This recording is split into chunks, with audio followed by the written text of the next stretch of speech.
Austin, the floor is yours. Thank you very much. Let's bring this meeting to order. Welcome to all of you. We have some very interesting business to talk about today, and I'm hoping that you will get all the answers to your question, all the answers to your questions answered. What I'd like to do is have you all join me in the Pledge of Allegiance. I pledge allegiance to the flag of the United States of America and to the republic for which it stands, one nation, under God, indivisible, with liberty and justice for all. Thank you. We do have a quorum as soon as Vice President Thomas sits down. Oh, yeah. We have a quorum. So all five of the directors are here. Thank you for being here. We also have someone here who has joined us. Could you please introduce yourself? Hi, I am Laura Christensen. I'm the Deputy City Manager and City Clerk for the City of Atascadero. And she is going to be doing the tallying of the contests. Okay. What we're going to do first, and do we have our Mr. Schultz online at this point? Yes, Madam President. Okay, thank you very much. We have a short presentation that we're going to begin with today, and the reason we're going to do that is because it may answer some of the questions that you have. Once we do the presentation, we will then begin the public comment. During the public comment, the people who are in the know here will not be answering your questions until the end of public comment. Once we have public comment, and during that time, they will be recording your questions and they will be answering your questions at the end of public comment rather than doing back and forth, and that may get confusing at times. So hopefully you will get your questions answered at that point. After the public comment, we will begin the agenda item 3A, and that will be the public hearing where information is going to be given to you by our General Manager McElhaney. And then we will go ahead and do the hearing. The tallying will be done by the end of the meeting. So there is time to continue at this point to hand in your forms for your protests. If you have not handed those in yet, please do so before the end of the meeting so that we can tally them and make sure we have the right number. Okay? President? Yes. Yes, we will not close the hearing until the counting is done. You're welcome. Okay, Mr. Schultz, do we have, oh, there you are. Here I am. Thank you. Okay. Yeah, welcome. Thank you Thank so you. much for helping us here. Well, thank you, and thank you for having me via Zoom today. Board President, members of the board, staff, and public. I saw you in November when we first presented this item prior to issuance of the Proposition 218 notices of this public hearing that went out to the ratepayers.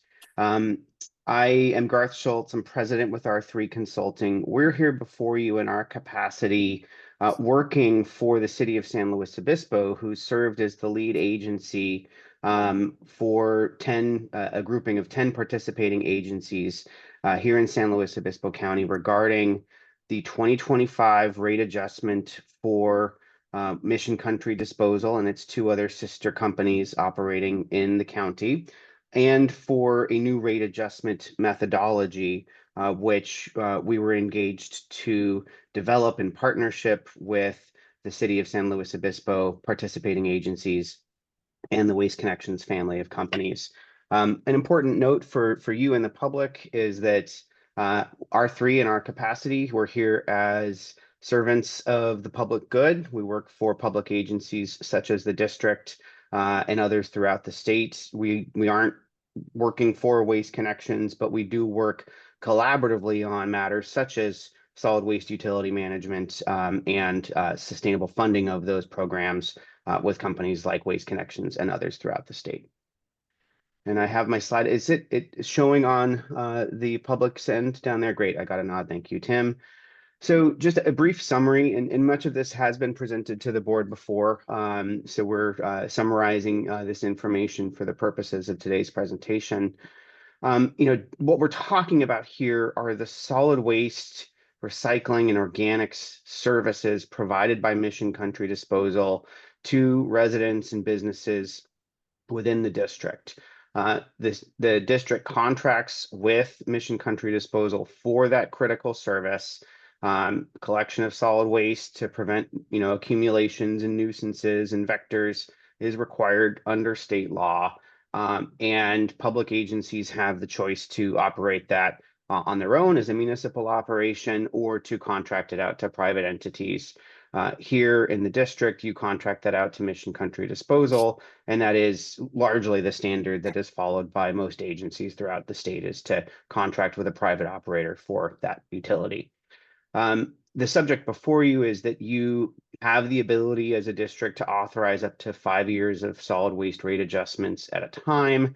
And it's important for the board and for members of the public to know there's no automatic adjustments to solid waste rates to keep up with the costs of providing that service. So it is through these types of rate setting processes that rates and therefore rate revenues to sustainably fund this utility are considered and authorized by agencies such as yours. By way of background, so the primary reason we're here is that Mission Country Disposal, your garbage contractor, submitted what is called a cost-based rate adjustment proposal. And what that means is that they presented their financial statements and projected the cost of providing solid waste services in the district and to 9 other agencies that we're working with for the calendar year 2025. And that rate adjustment application was made in adherence to an existing rate setting policy that you and the others have followed for 30 years. Through that policy, the company has the ability to come forward every 3 years for such a cost-based rate adjustment. So the last one occurred in 2022, the one before that was in 2019, so on and so forth. And in between those cost-based rate adjustments, you have CPI adjustments for 2 years. So the pattern is cost-based adjustment, 2 years of CPI adjustment. And that's all through this existing rate adjustment methodology from 1994. Part of the reason that we're before you is because that 1994 rate adjustment methodology, being 30 years old, is outdated, doesn't consider certain current noticing standards, say as those required by Proposition 218, and also doesn't consider other industry standards that have developed and shifted over the course of 30 years. So the district, along with 9 other agencies under the lead role provided by the city of San Luis Obispo, sought to update that outdated methodology and to provide benefits to the parties. And that's part of what we're reporting out on today, and we did back in November. Starting with the immediate piece first, this 2025 rate adjustment, the cost-based rate adjustment that's before you. As I noted already, what that does is it projects coming costs based on their recent audited financial statements. They've provided those through to the district. We've reviewed those thoroughly and asked questions and sought confirmations and made adjustments. So what is before you is based on actual costs and then reasonable escalations to those costs for the coming year. And there are primary factors affecting the rate adjustment that's being seen. First and foremost among them is an increase in organics processing costs. And by organics, I mean those materials that are collected in the green bin. So yard trimmings, food scraps, things like that. Processing those and not putting them in the garbage, not having them go to the landfill is a requirement under state law, SB 1383. And so in essence, this change in organics processing cost, which is a part of the rate adjustment, is driven by state law. And it's not a discretionary item for the company or for the district. And that is the largest overall proportion or element of the increase. A second factor, and it's the kind of, and these are in a descending order of kind of impact within the rate adjustment, is a change in landfill disposal costs. The landfill disposal costs that the company has been carrying in the rate revenues have not changed since 2016. They've remained flat. And so the adjustment for 2025 and years after includes bringing the landfill disposal costs up to a fair comparable market rate, and also is necessary because the company has had since 2016 increases in costs associated with operations and maintenance and construction at the landfill. And some of those costs are the costs for the materials to build new cells. Some of those costs are labor costs. Some of those costs are equipment costs and California Air Board requirements for emissions and particulates coming out of those vehicles. So that's a secondary component. And then the remaining components are less impactful in the overall rate adjustment. For the primary service that Mission Country Disposal provides to the district and its ratepayers, which is the collection of 3 containers, garbage, organics, and recycling from homes and businesses. Those costs are only increasing nominally in accordance with changes in labor wage rates, things like fuel and insurance, and they're on the scale of, I believe, around 4% for this coming year. There are a couple of other impacts associated with the changes, the recommended changes to the rate adjustment methodology. One of those is, and this says remover of prior limitations. That's not to say that corporate overhead would be unlimited by any means, but what this second to last bullet means is that the company has not been, since 1996, fully compensated for the corporate overhead costs that it actually incurs. And the reason for that is that when the prior 1994 rate adjustment model was put into place, this was a privately held organization, and corporate overhead meant officer salaries, and it no longer means officer salaries. It means IT functions, HR functions, insurance, taxes. So, legitimate costs that are passed through from the parent company as services down to the local companies. And so through this item, they will be compensated for those current costs, but they will still be limited to changes in those costs going forward by CPI in the coming several years, and with restrictions in future cost-based adjustments. A final adjustment, and then I'll move on to the next slide, is an update to the profit allowance that the company could earn given the rate revenues and the rates that are recommended.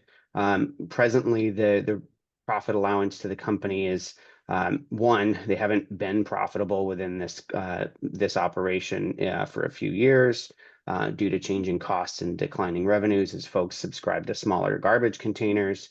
And part of this is to move them into a place of reasonable profitability, given that they operate within the rate revenues that would be allowed by these rates. This is not a blank check for them to increase costs and earn more profits.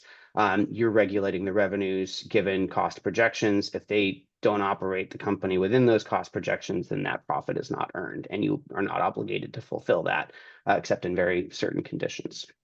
So what does it look like in terms of the overall? What are we talking about here? So this chart demonstrates in the top few rows what your rates are paying for.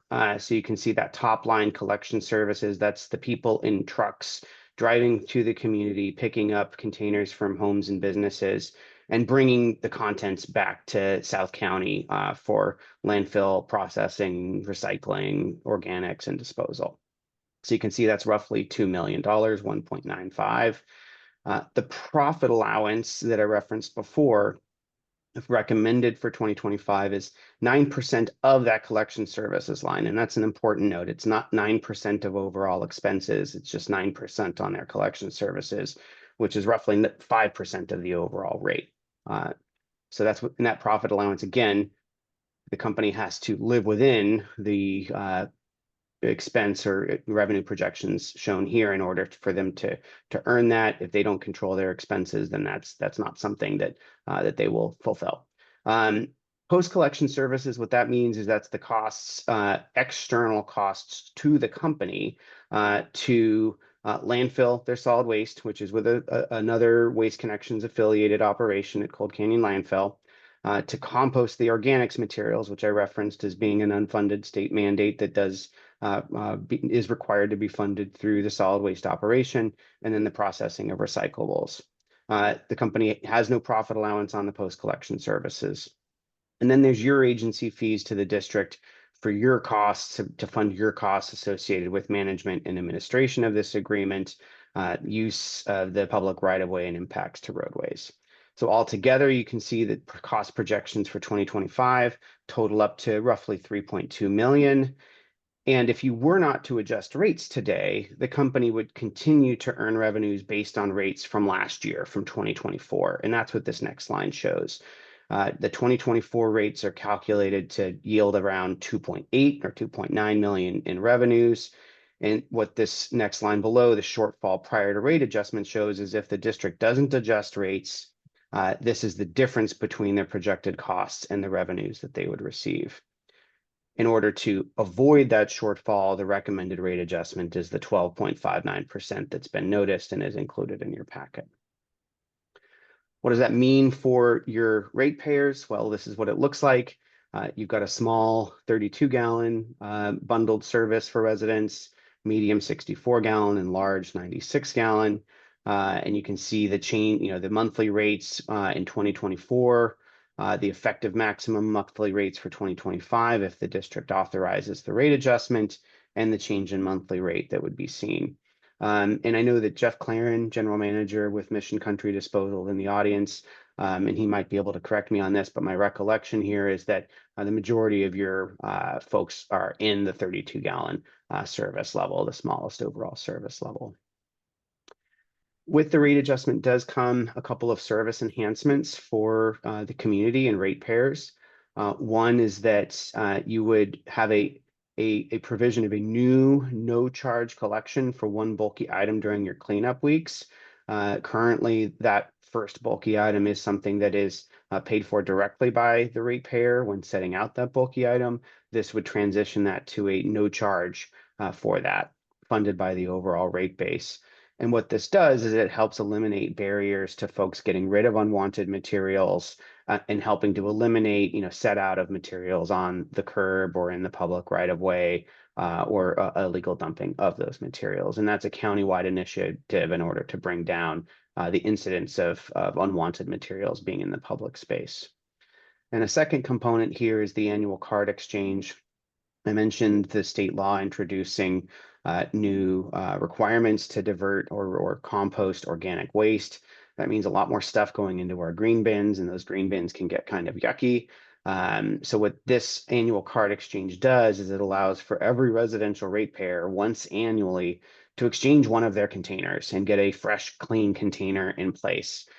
Those aren't necessarily going to be new containers. It will depend on inventory. This isn't to go out and buy new containers to fund this. This is to say, here, residents, if your containers are getting a little bit stinky or a little bit gross, and you want a fresh, clean one, this is your opportunity to do that.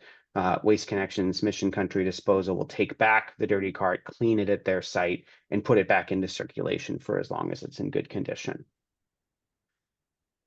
So those prior slides address the 2025 rate recommendation, and this final couple are just about going forward, what's in the new rate adjustment methodology, and what are the benefits that it provides to the district and to the ratepayers, and also to Mission Country Disposal. So just a note here, for the rate adjustment methodology, I believe that's not specifically on the agenda for today, but it will be coming forward to the board for consideration in a later date. But it is contemplated in the rate adjustment recommendations, and it is being adopted by the other 9 participating agencies as well. It's a uniform approach to changing this methodology.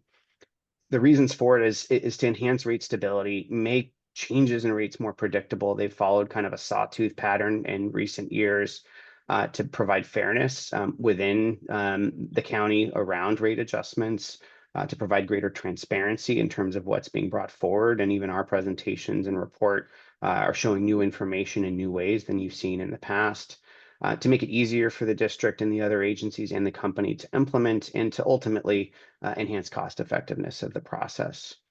A few elements of how that's being accomplished is setting a floor and a ceiling to the CPI rate adjustments that occur.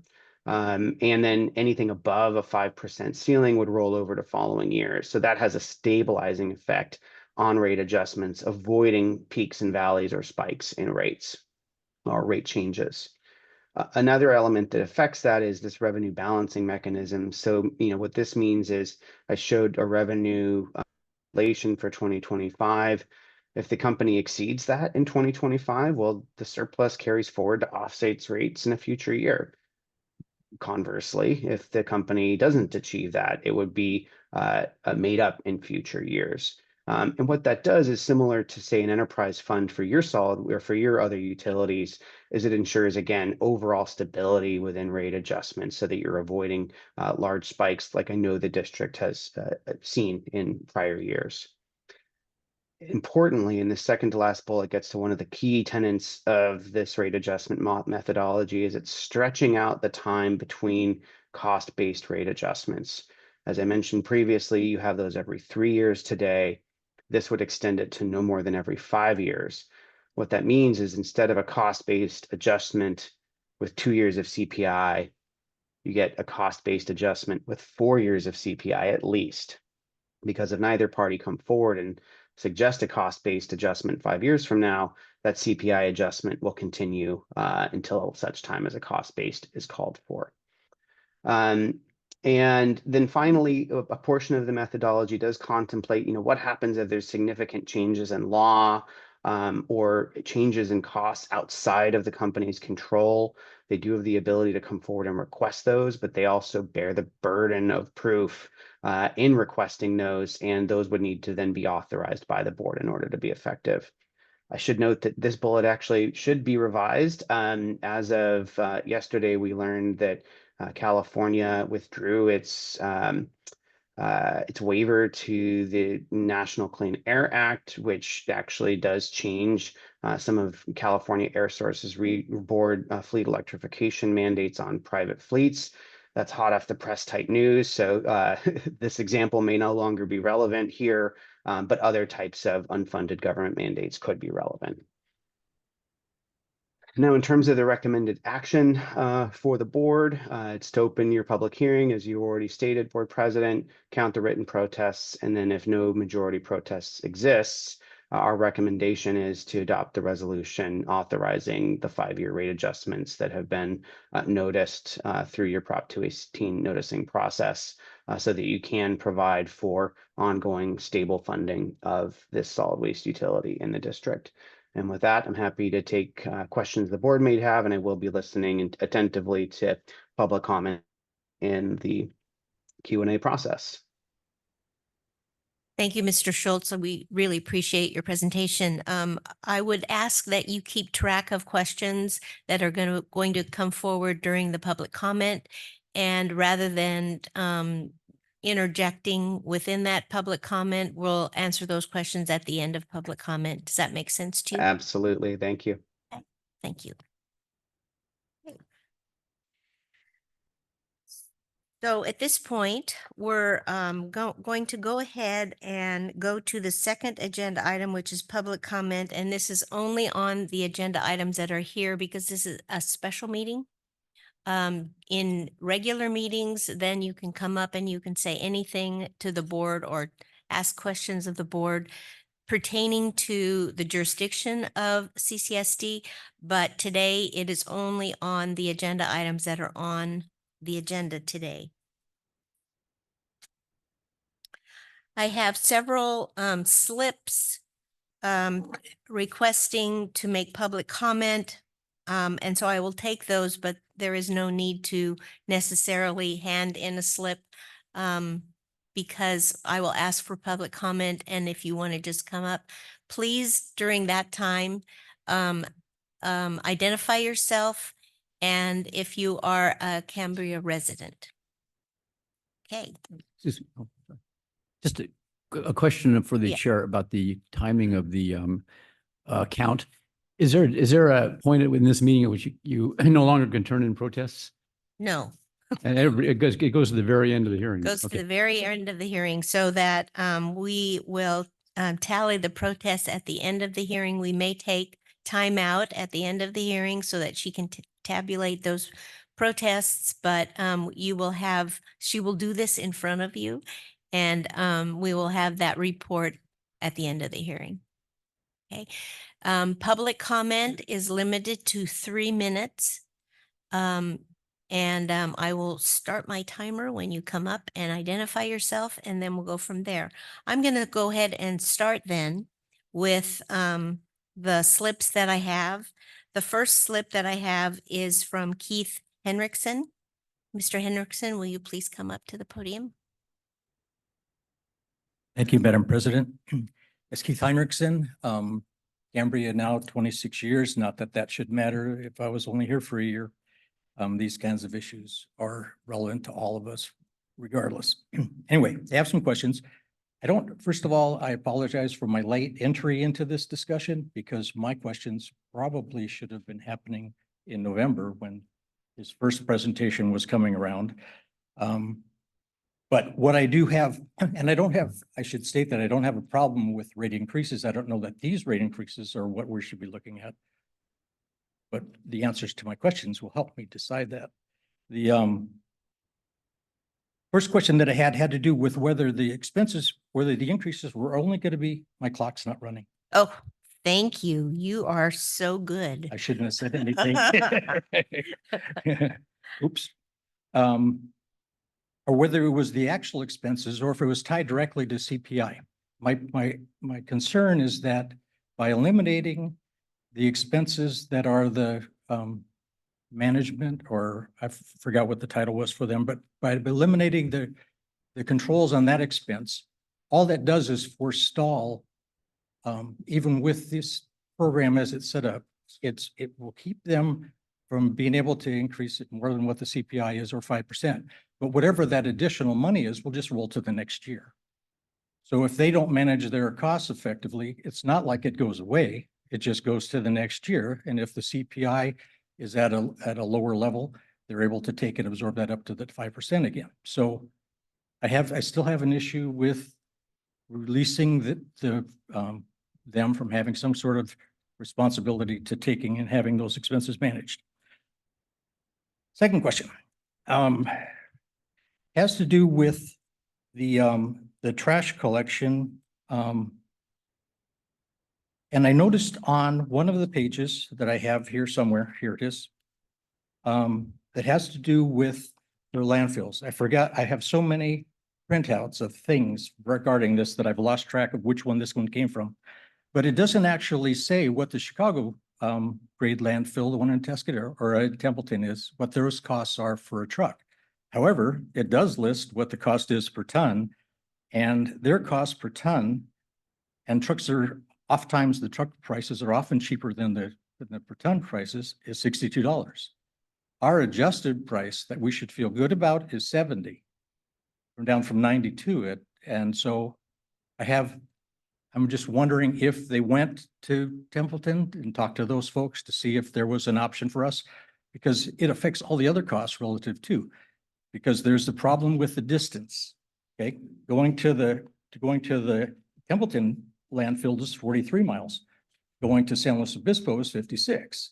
So obviously it's going to affect how many man hours of labor there is for our trash to be disposed of too. So it's not just the disposal rate, but it starts figured into the wages, and then the wages are benefits and taxes and everything else there too. Okay. So I wanted to know if they had talked to them about that to see if there was a way, or if we're married to Old Canyon, if there's a way to take in and incorporate them instead. Okay, the third question that I have has to do with a couple of the documents that were presented. One of them is this one that was sent dated July 3rd of 24 from Jeff Mr. Clarence. Henriksen, Oh. your time is up. Oh, really? Yes. Damn. You Okay. shouldn't have reminded me. Okay, there are a lot of questions though, because the numbers don't jive. And, all I'll say. and you may, I and stay that for may, what? Somebody give me their 3 minutes? Yeah. Have somebody else ask your question, perhaps. Okay, thank you. Thank you. The next person that I'd like to call is Lori Valens. Please come to the podium. Hello, I'm Lori Valens. I'm a resident of Cambria. In the past 3 years, emissions rates have increased more than 53%, not including the 20.73% increase in October 2022 that was said to be a recovery rate for delayed implementation. Since 2019, the first-year rate increases have been huge. Now you're considering approving a 5-year increase with 12.59% in just 2025. My understanding is CCSD gets a 6% franchise fee whenever rates go up. So I have 2 questions. Can you use that fee to mitigate what the ratepayers pay? My second question, has any board member taken any action to investigate alternatives or even attempt negotiations for these outrageous and unreasonable increases? I also wish to say that any board member who votes for this increase won't get my vote in the future. And I bet there are other people in the community who feel the same way. And we will make sure Cambrians are reminded of whose interests you represent when you run for re-election. Thank you. Thank you very much.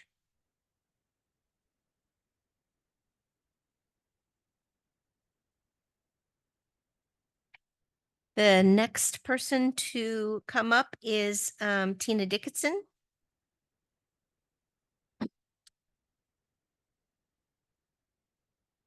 Timer's already started and I'm not. No, there yet. it's not started. Okay, you're on item 2, right? Not 3A, This is public comment, on but item 2. it's related. Well, 3A is what this special hearing is The about. special hearing, but I want to address Mr. Schultz's comments under 2, which is what he was speaking under. That's fine. Okay, thank you very much.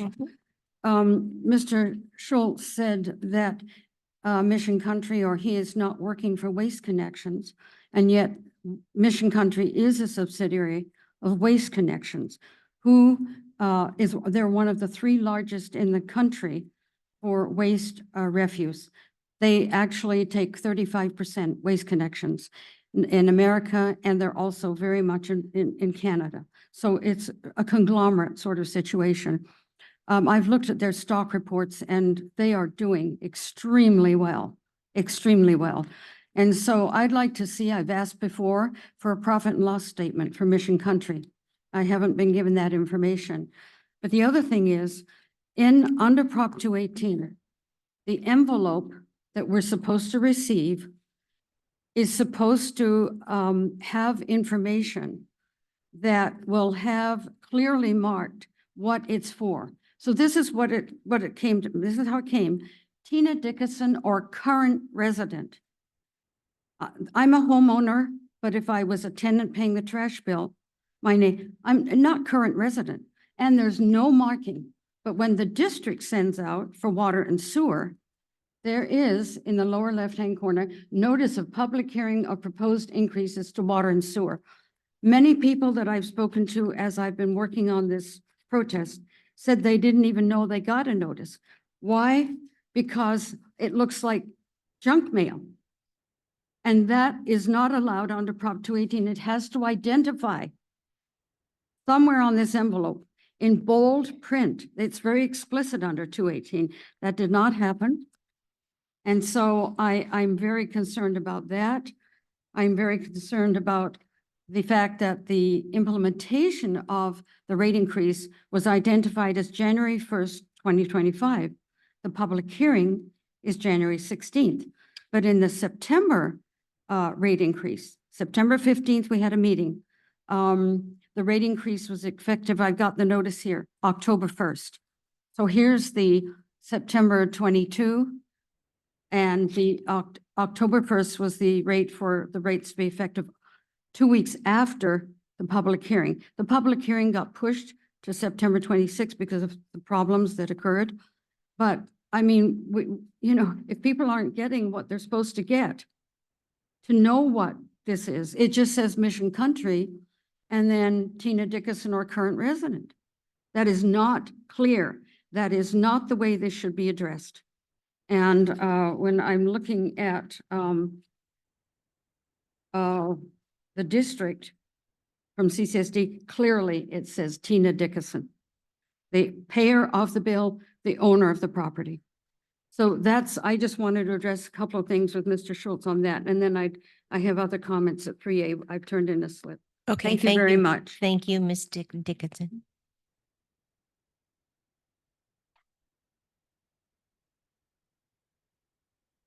Okay, the next person, let me reset. The next person that I'd like to call is Mark Ober.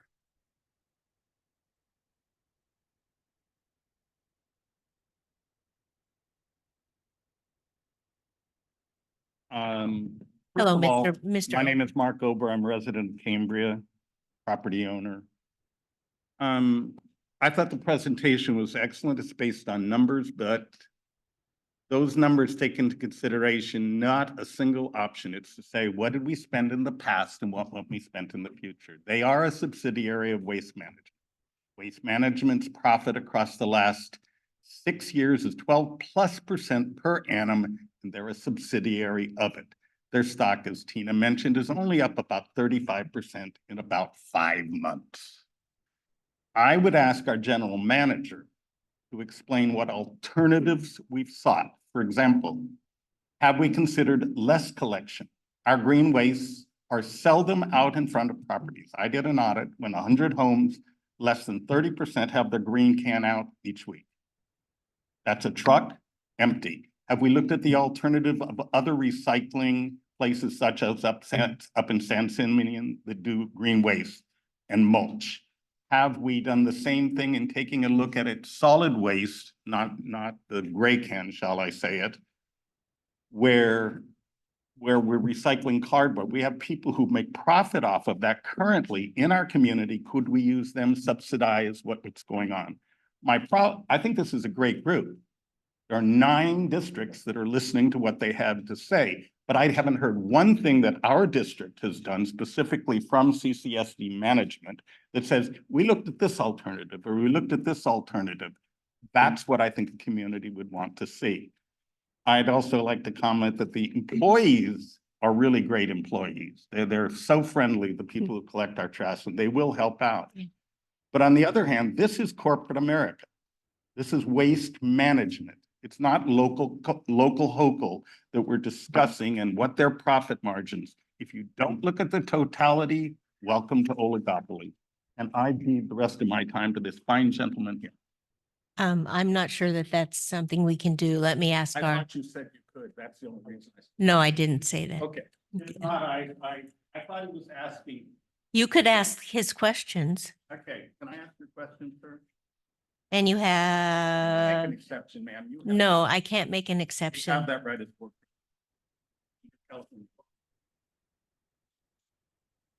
Yeah, you're using his time. Okay. I'll come back. Okay, thank you.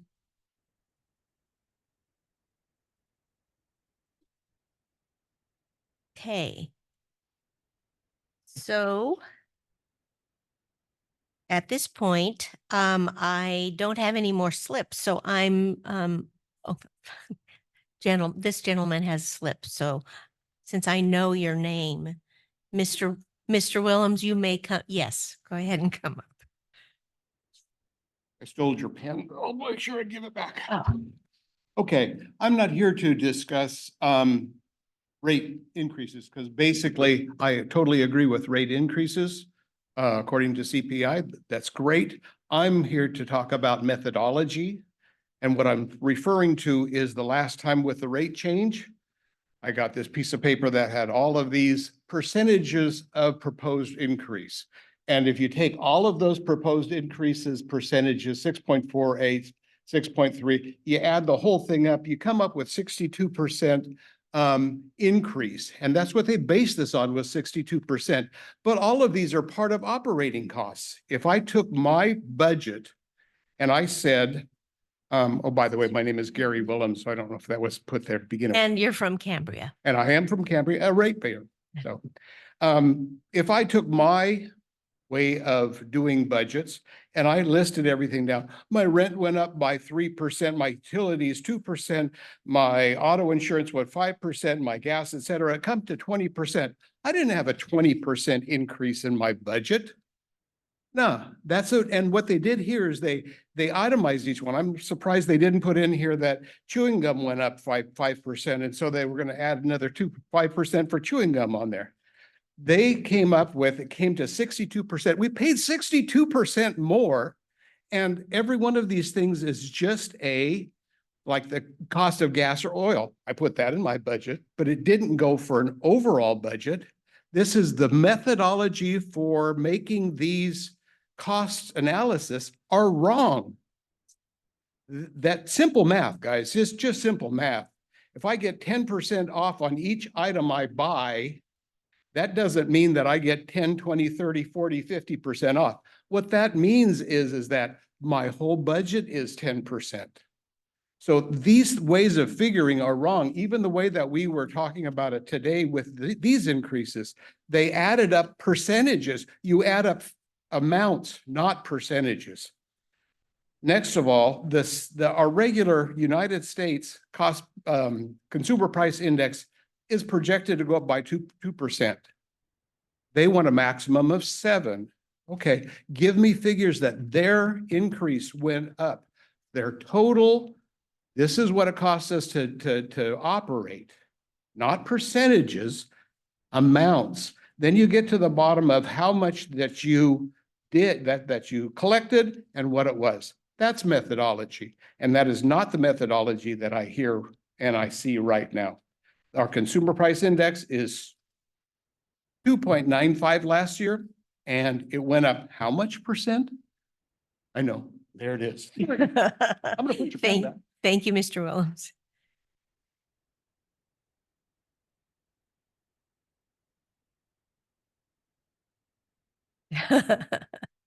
Okay, so since I don't have any more slips, I would like to invite anyone who is in the room to come up, identify yourself, and let us know that you are you're a Cambria resident, and we'll go from there. This is public comment.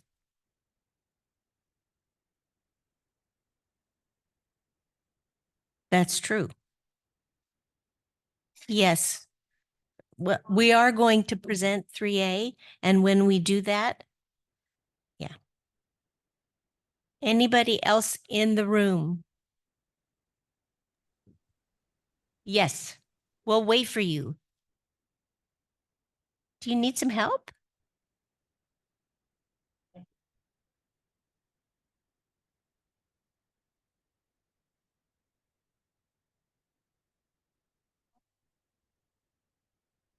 Hi, Hello. I'm Jonathan Bartell, a resident homeowner. What you've done here today, to quote the great Mel Brooks, is a presentation of genuine frontier gibberish. The bureaucracies presented here was classic and obfuscating, not useful, and you can do better. And I urge you to do better in the future. Your job is between those people and us. You need to interpret for us, not let bureaucrats and those folks manage the discussion.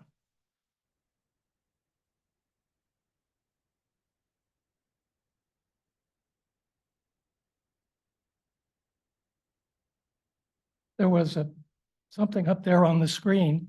I could not personally read it. I don't know if other people could, but I would say that that was not terribly useful.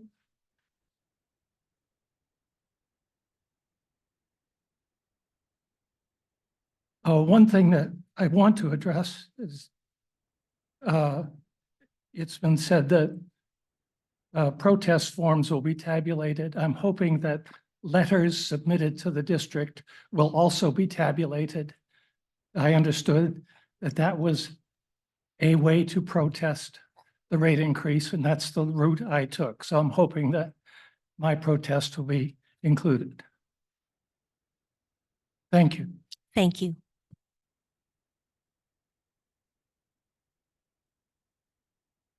Is there anyone else in-house that would like to speak? Madam President? Yes. Well, hello. Excuse me. I just wanted to clarify. I've construed this as part of the protest hearing.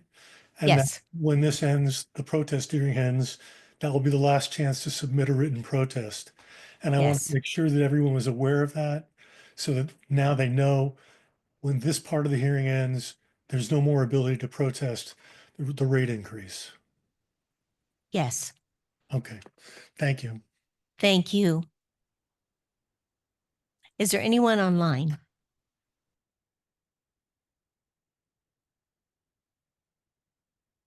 No. Okay. And no one else in-house? Let me just clarify what is going to happen now. The part of the hearing is a presentation and a introduction of the agenda item by our general manager McElhaney. When that happens, since you did give me a piece of paper and there was some confusion about that, I'm going to allow you to come up and make public comment, but I'm going to have him first present that agenda item. Madam President, Yes. would you like me to address some of the questions before I open the agenda item? Is that how you would like to do it? I'll defer to you. Okay. If that would be helpful, would that be helpful for everyone?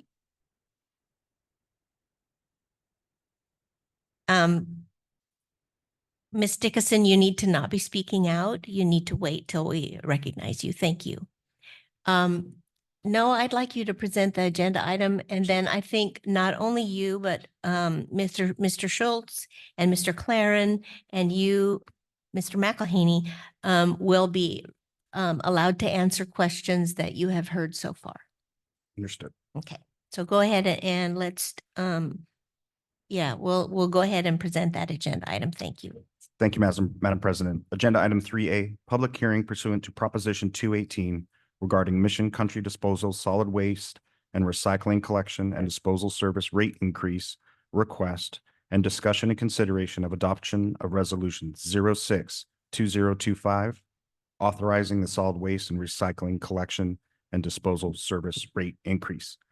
The fiscal impact, all costs associated with the processing of the Prop 218 increase is to comply with those regulations, and that will be borne by Mission Country Disposal. The solid waste and recycling collection service rate increase is 12.59% for solid waste, recycling, and green waste organics collection services.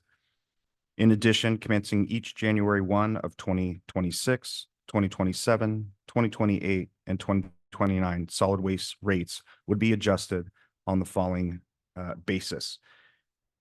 On the annual charge of the Bureau of Labor Statistics CPI for garbage trash collection in the U.S., all city average within 2% adjustment with a maximum of 5% adjustment.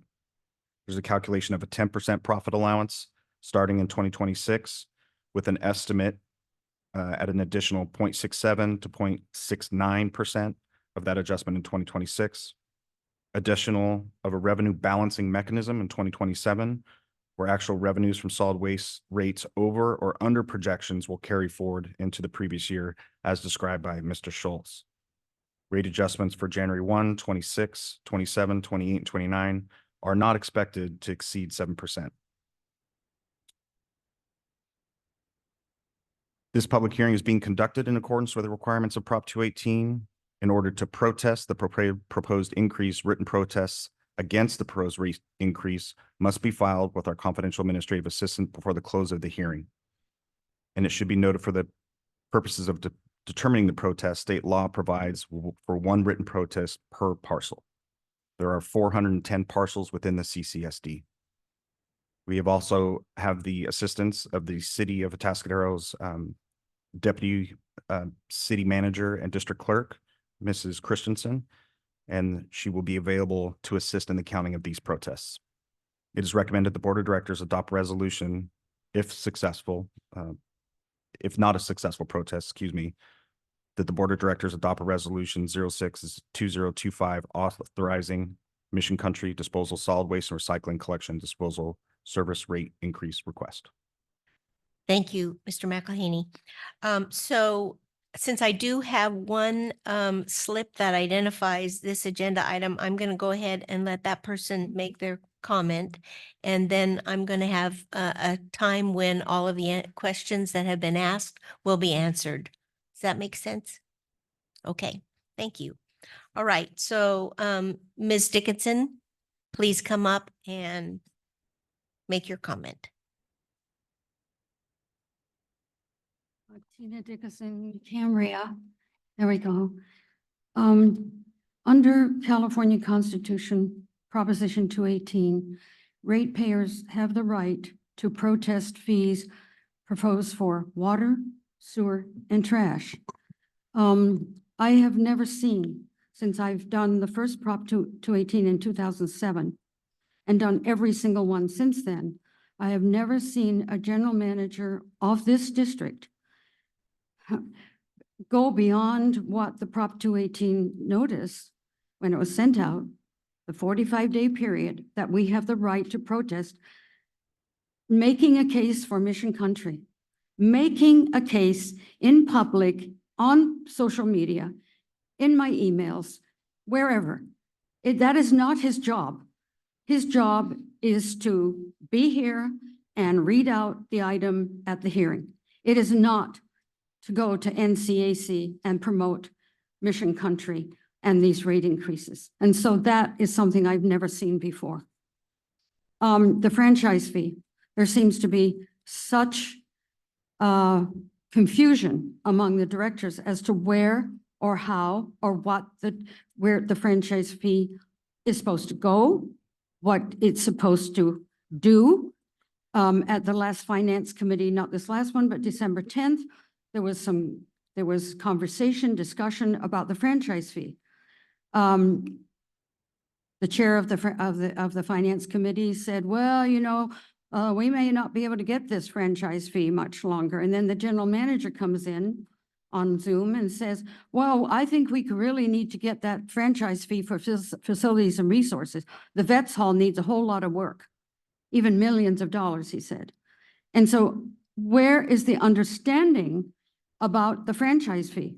One director says, oh, the franchise fee is used for the low income to pay that 40%. So what is it about the franchise fee that is not understood by this board or the general manager? Because something is really askew here. Not only that, we know that Zolli versus the City of Oakland, the California Supreme Court ruled on that, made a decision.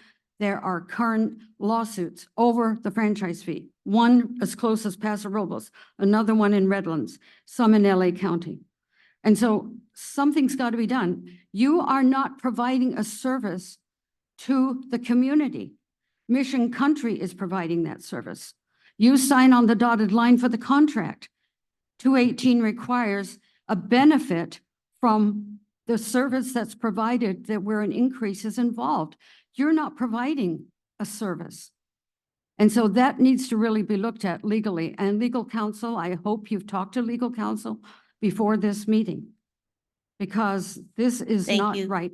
Thank you. Thank you very much. Yes, thank you, Ms. Dickinson. Okay, so now at this point, let's go ahead and there have been several questions out there. Shall we start with Mr. Schultz?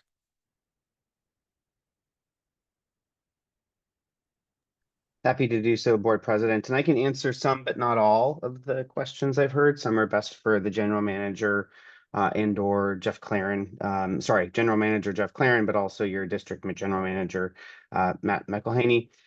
So taking them in order, an early question was, for future years, will the increases in rates be based on actual change in expenses or CPI? The answer to that question is it will be based on the CPI for garbage and trash, that national index, not actual expenses incurred by Mission Country Disposal. For the key reason is that provides you regulation over how much ratepayers pay to fund the operations. Changes in the company's expenses would not change what folks pay. So if the company spends more, that does not result in a change in what folks pay in those indexed years. The exception to that is when you get to a cost-based rate adjustment year, which can occur no sooner than 5 years in the future, that would then be a reconsideration of projections based on actual expenses. So the short answer is for the next 4 years after this initial increase, it would not be based on actual expenses, just CPI. Next question I heard was with respect to, could there be advantage to the district in considering Chicago grade landfill due to the closer proximity to the district and the difference in rate? And I would defer in part to Jeff Claren with the company on this question. But my understanding of it here is, though that is closer to the district, it would add time overall to your route operations because Waste Connections corporation yard and base of operation are in South County, located near the Cold Canyon landfill. So to go out of the way towards Chicago Crate and then back to South County where the trucks are parked and the drivers report for duty would actually increase overall labor time and driving miles. There were some questions around kind of, figures presented in Waste Connections rate application. I want to assure the district board and the public, we've thoroughly vetted all of the numbers. We know when there's lots of different numbers stated in different ways, it can get a bit confusing. But our job as third-party neutral folks working on behalf of the public in this, we do thoroughly vet every one of those figures. And we stand behind the results and our findings. There was a question, could the district's franchise fee be used to offset rate adjustments now or in the future? And the short answer is yes, that is a policy that the district could consider, either by use of those revenues to, partially pay for rate adjustments or to, change the franchise fee in order to decrease the amount of rate adjustment needed. There's been no direction on that, which is why the rate application, as recommended, continues with the existing practice of the 6% franchise fee on gross revenues. I will defer to your general manager with respect to alternatives or attempts to negotiate an adjustment. My work and my firm's work in this was under existing operating conditions and per the framework of the existing rate adjustment methodology. So there hasn't been direction provided regarding alternatives or adjustments. And I believe your general manager can contemplate what could potentially occur going forward in that respect. There were some questions around kind of Waste Connections overall company financials. We've reviewed in our work, and they are provided with the rate applications, the company's audited financial statements. And in those financial statements, over the course of the last several years, Mission Country Disposal has either not earned a profit in the service area or has not earned very much of a profit in the service area. Though the comments did state that on a national scale, Waste Connections may be doing very well. The subject of our work was based on their financials here. In the Cambria service area, the area provided, service by Mission Country Disposal, and they are not achieving industry standard profit or at times any profit over the recent history in this agreement. There were questions around the Prop 218 envelope and statements. That's not a subject I can speak on. That's not my area of expertise, nor was I involved in that piece of this. With respect to the effective date of rate adjustment back to January 1, the rate application was made as of a January 1 effectiveness date, and other agencies in the county are considering the authorization of the rate adjustment here in middle January with it would be a slight proration on the bills back to January 1. To do it differently would have had a larger overall rate adjustment because this is, for an annual overall fiscal year budget. I think I have, there's one other question. A commenter expressed, questions around the approach to the methodology and just adding up a percentage. Again, here in our role, I've been doing this for 20 years. We do know not to add percentages in the way that were reflected.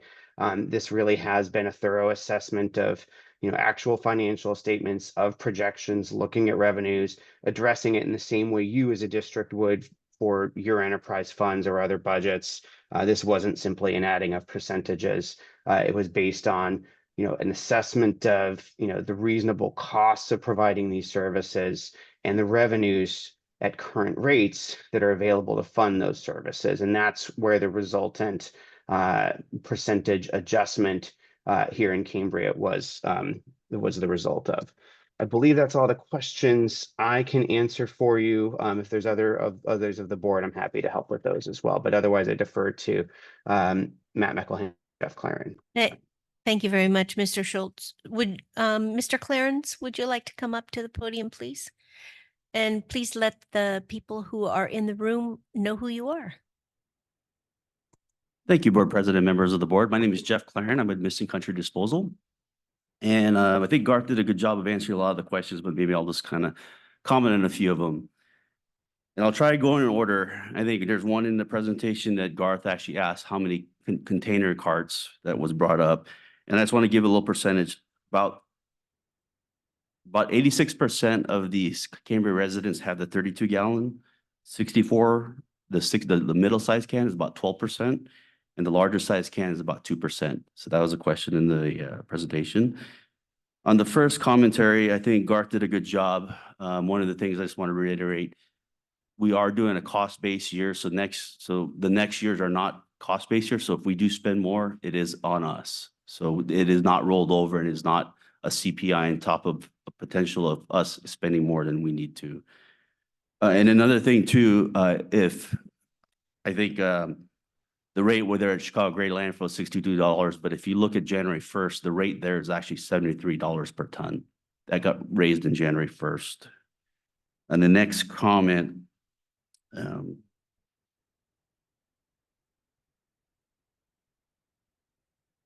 just can't read my writing sometimes. I think we talked about we were talking about negotiations if the CSD did negotiate.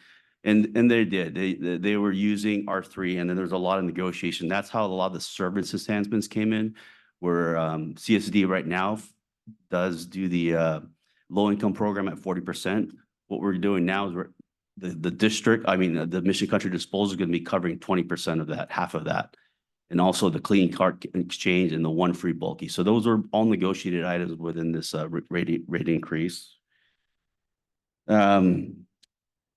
Ms. Dickinson brought up the relationship with R3, Mission Country Disposal, and Waste Connections. Let me just make that clarification. We're Waste Connections, not Waste Management. R3 was hired by the city of San Luis. They're a third party. They only do municipalities. They don't work for private companies like who I work for. And Mission Country Disposal is indeed a subsidiary of Waste Connections, which is a national company.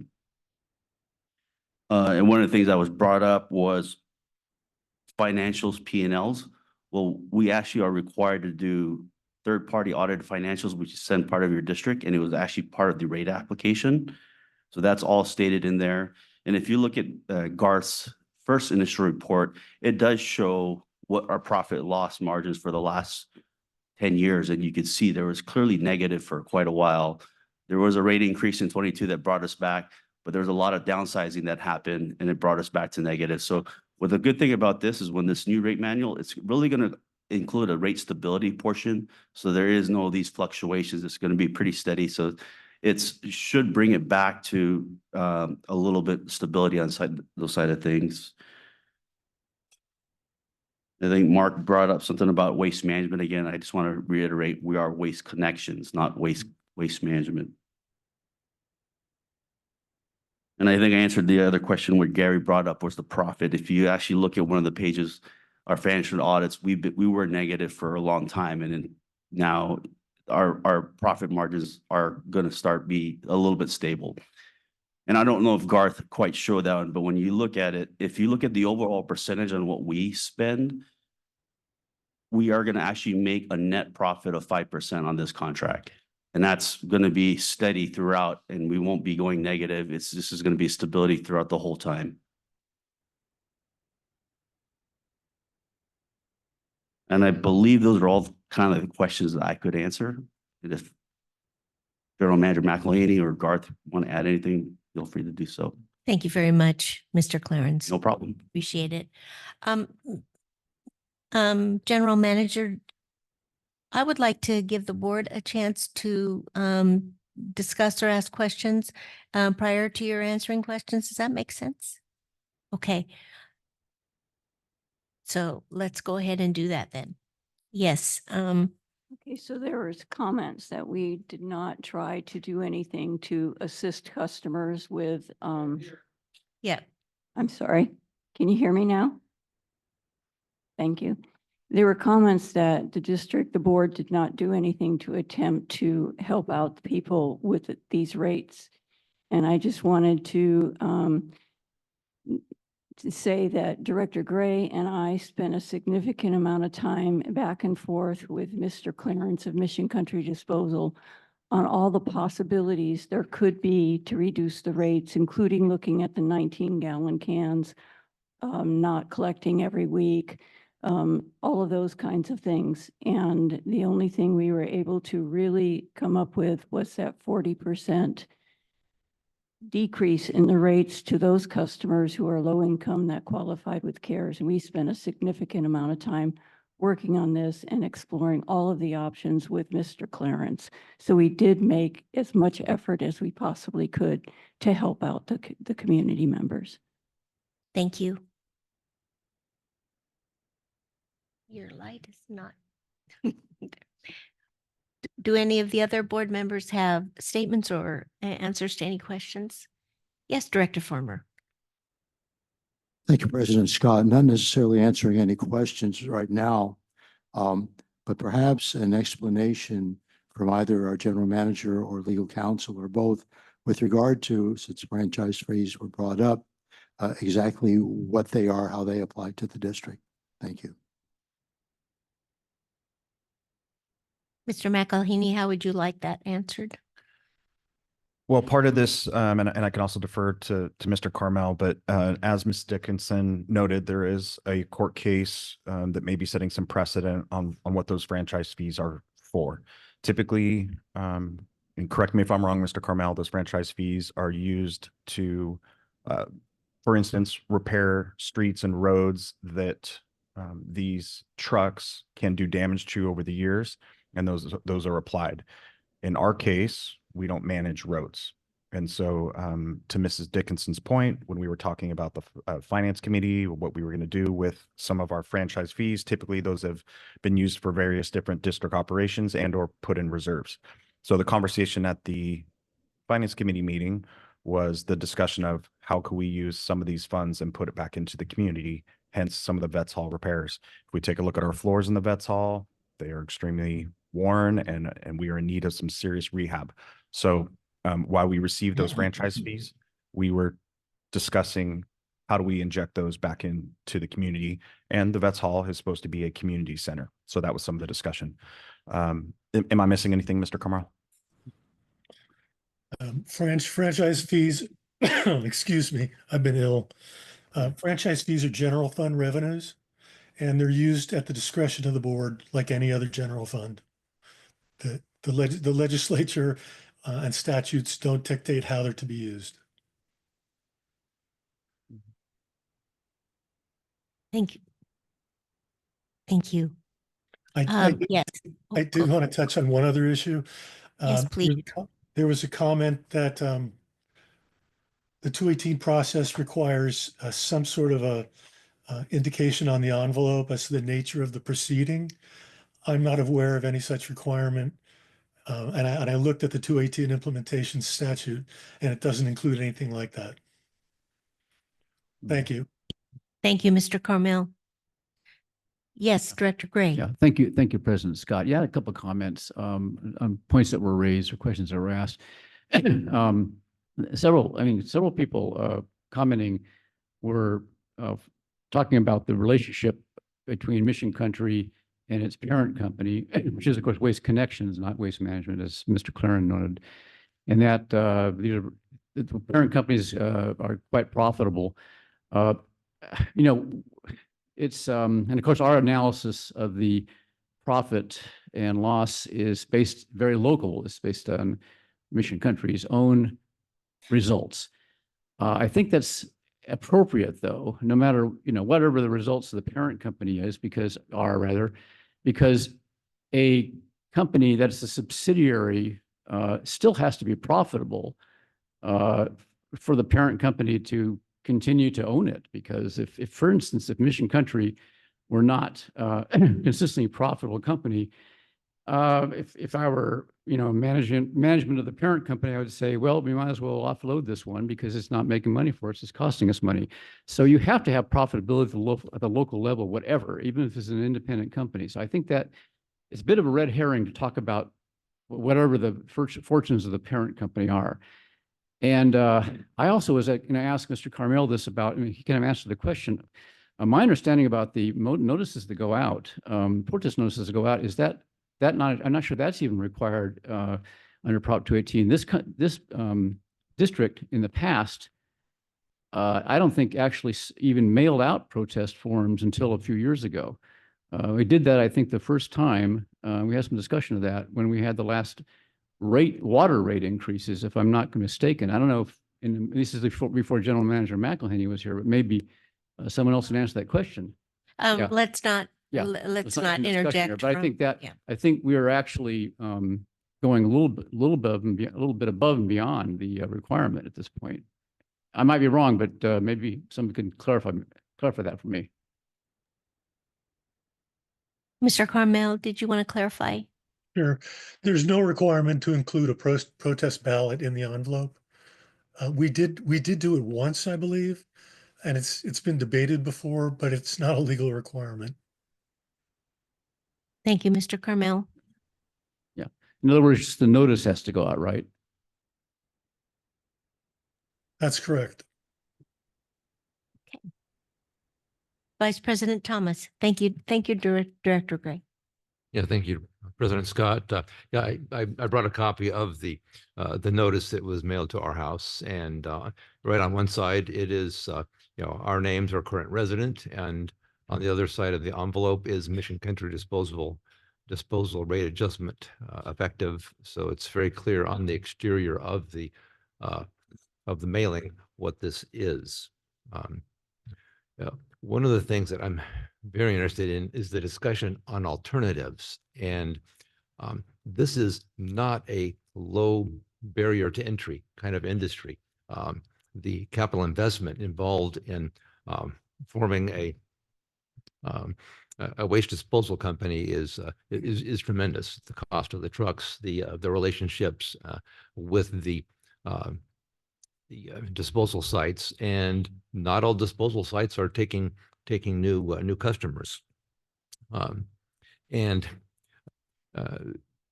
The discussions, there have been discussions about, well, go out to RFP to see who's interested in bidding. There are not that many competitors. We've got Waste Management and we've got Waste Connections. Perhaps a bit of discussion about that, and also what would the impact be if we go out to a request for proposal? Would that reset the clock, enabling Mission Country Disposal to start from scratch with a different set of rates that would no longer be constrained by the Proposition 218 process? Thank you, Vice President Thomas. We have looked at these things. So as you said, there's not a lot of competitors in this industry. And so we have Mission Country Disposal, Waste Connections, Waste Management, which is out of Templeton, and then there's Paso Robles, who services their own trash. We looked at those other rates between Templeton and Paso Robles. They are a little bit lower, but when you think anecdotally about what it would take for them to come all the way to Cambria, I would imagine that their rates would be just as high as what we're looking at with Mission Country Disposal. We've also entered into these negotiations along with the 9 other entities to work on these rates and the other benefits. At our last board meeting, we extended our franchise agreement with Mission Country Disposal 1 year in order to take a look more in depth at the potential for going out to RFP. But to your question, if we went out to RFP, and I confirmed this with Mr. Claren, it theoretically would open it up to discussions about what they would be willing to charge us. Perhaps in this next 1 year, they take a look at their overall profit, and it's costing them more to service us. As stated multiple times, they've been in a deficit trying to serve our community. And so that is the genesis of this rate adjustment. If we opened up to RFP, and they came in and said, you know what, we're going to look at a totally different rate structure, as would the other entities that would bid on this, we could, in theory, be paying more long range. Additionally, to some of Ms. Dickinson's comments, we put up a page on the website on why we contract with Mission Country Disposal. I, as the general manager, I'm not lobbying for any waste management service other than to give the community the information on why we do what we do. Several public entities contract out services rather than run it in-house. You see that in EMS, where we run private ambulances because it's less expensive than to operate your own ambulance in certain areas. That is the case for us to stand up our own waste management service interiorly. Salaries, administrative overhead, all of those things are incredibly expensive. And it's our belief as staff that this still is the more economic option for us. When I go on NCAC, I answer questions for the public on why we're doing what we're doing, but I'm not going to the public to lobby on this. I'm just trying to present our situation as it stands. And I hope that answers your question. Yeah, well put. And yeah, I did want to point out from the the rate, the study that R3 Consulting provided in November for the 8 years ending in from 2018, the 5 years prior to 2018, losses of 19%, 30%, 9%, 19%, 10%. 2023, they just barely broke ground with 2.47%. No business unit is going to be allowed to survive in a corporate environment with these losses. So yes, this resulted in the 2022 rate increase, which was substantial. And here we are again. From everything I can see, there are no significantly better alternatives. I guess the other question that comes up frequently is, what difference would it make, and can we? Because we heard this today and we've heard before, rather than weekly, go to longer time periods. What are the trade-offs there? Because that's a question that has come up. Thank you, Vice President Thomas. I can defer to Mr. Claren on that. I do believe there's some efficiencies and economies of scale that are there, but I'll defer to Mr. Claren if he wants to talk about why they can't lessen the amount of trips into the district. Yes, Mr. Clarence, thank you for coming up to answer that question. No problem, Board President. Yeah, we actually talked this with Director Dean and Director Gray. There is an alternative to do the every other week. I think we really looked into that portion, but it's a whole different ballgame because you're going to do, it can be possible. It's just one of those things where this is something that the district wants to do. And we have to really look into it because you'll dedicate all your recycling trucks in 1 week and you'll dedicate your green waste trucks on the other week. But the one thing that we really can't do is on garbage. That has to be weekly service. And I think one of the things that we discussed last time is that in every other week, organics, just because you have food waste in there, you might have an anticipated problems by going every other week with organics because you're waiting there for 2 weeks. And that's, and then there's going to be a potential vector. So there was a little bit more issues that came up on every other week, potentially every other week recycling, but green waste and trash was kind of the situation. And if you only do one, recycling just every other week, it doesn't really, it doesn't benefit the ratepayer just because you'll still have the same truck. It would be ideal if you could do the green waste 1 week with those same trucks and drivers and do the recycle. But if you're going to have to do off and on, it doesn't quite benefit. There's not quite a huge benefit as what we would think. And I think that's one of the reasons that's when we came back with Director Gray and Director Dean is when we really talked about every other week was it wasn't going to be quite as effective as people think, but we could always relook at it. Thank you. Yes, Director Dean. Well, Mr. Clarence is up here. Yes. There has been some controversy over the use of 19-gallon cans and, the possibility of doing that. And some people have said, well, they're saying the trucks can't go up and down the hills, but that was not the issue. I believe the issue was our low-lying power lines and low-lying branches and that they had to be side arm lifts. There were some other things too, if we can. This would be if we wanted to use smaller cans. Yes, if Mr. Clarence can explain what he explained to us. Sure. So part of the reasons why too is a lot of these other communities that do the 19 gallons, they use the side loader portions, and then that's dealing with the automated arm on the side. If you look at a lot of Cambria, there's a lot of places where we do the rear load, where where people are hanging off the back and pulling on there. And the reason why they use the rear loaders is because it's a little bit lower, and a lot of the trees are a little bit tall. Is in the way. Those rear loaders are a lot shorter, and they can actually kind of drive through. When you look at those side loaders, they have a higher top and they're taller, and they have a tendency to hit some of those lower lines in those trees. So that's why Cambria, especially some, I don't remember that there's a few streets here that actually is really low. But what's good about this new rate manual, there is something in the rate manual that talks about new services, and then there's been some things that we've kind of looked into with the 20-gallon services. There's a potential. So I think we can probably table it a little bit later with Director McElhaney and, really talk about that a little bit later. But there is a potential that something could happen on that with our existing smaller trucks. Thank you, Mr. Clarence. From Yes, Director Farmer. Thank you, President Scott. Mr. Clarence, thank you for your presentation and answering the questions. So if you could just clarify why it is that the 19-gallon cans can't be rear loaded.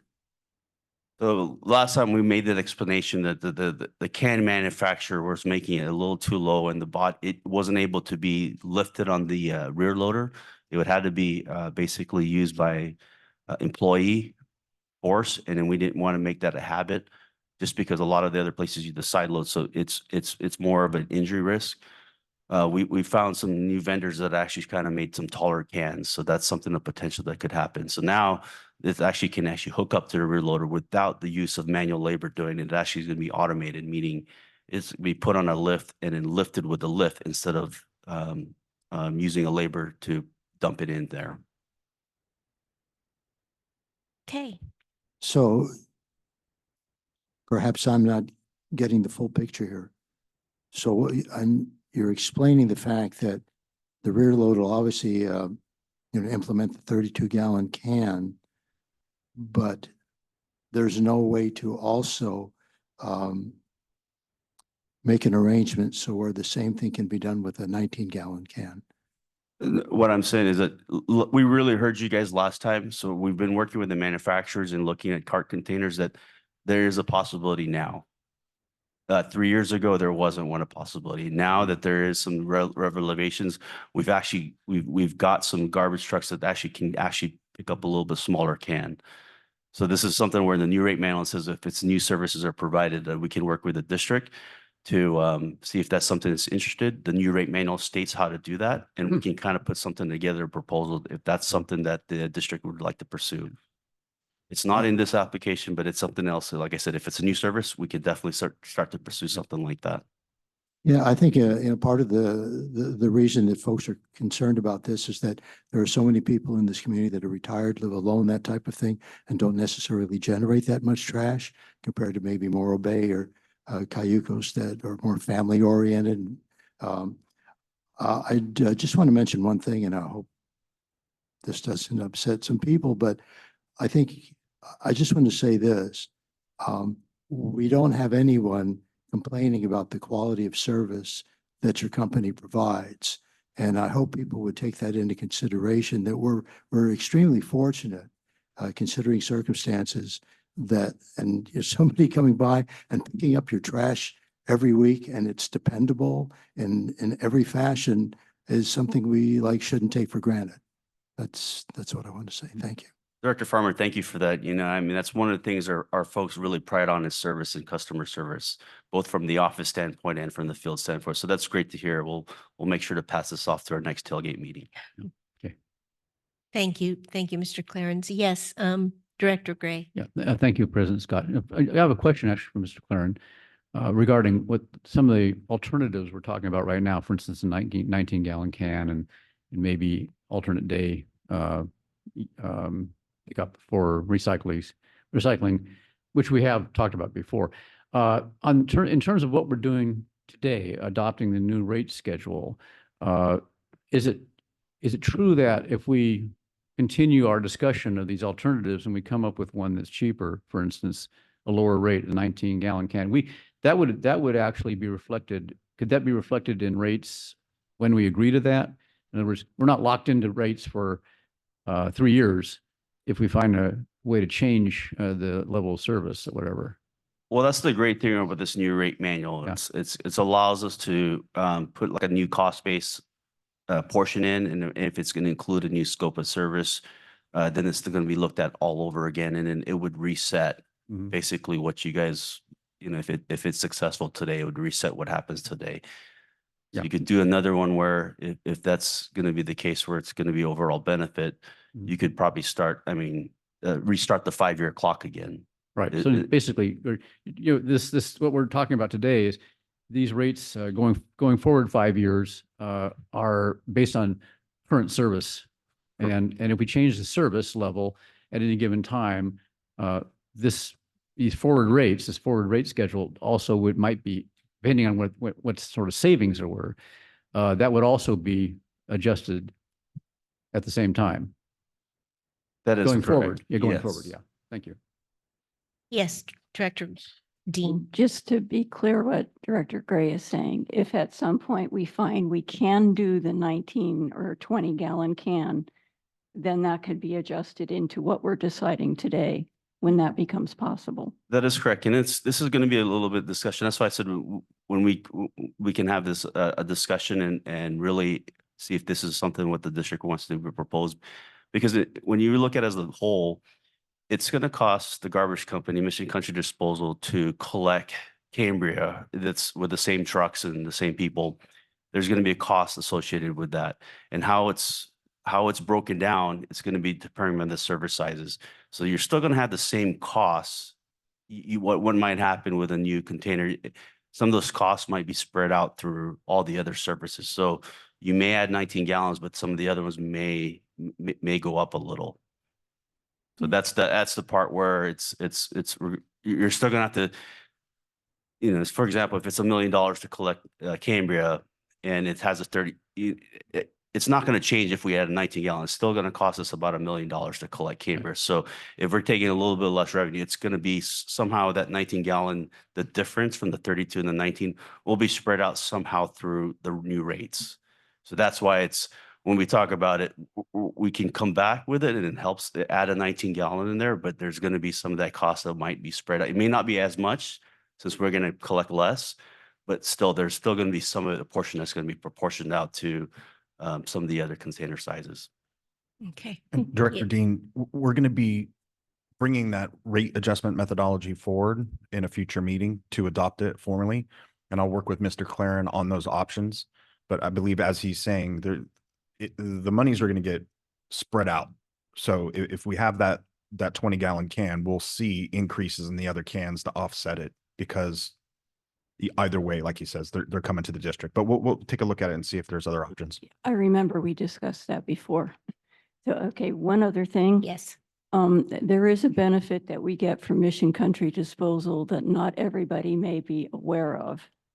And that is, if you're a person who changes your own oil in your vehicles, Mission Country Disposal provides the drain pan and a bag for the filter, and will come and pick that up and give you back a clean drain pan and another bag for the filter without any additional charge.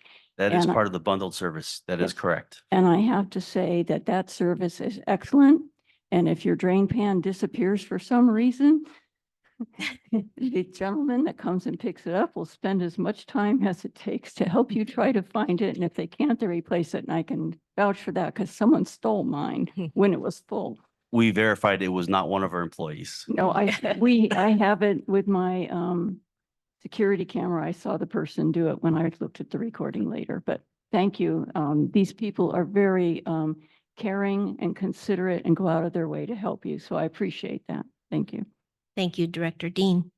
Yes, Vice President Thomas. Yeah, thank you, President Scott. And yeah, sort of my last comment on the smaller container. It's pretty easy to think through the mechanics and the overall cost. The same truck has to drive the same streets, and the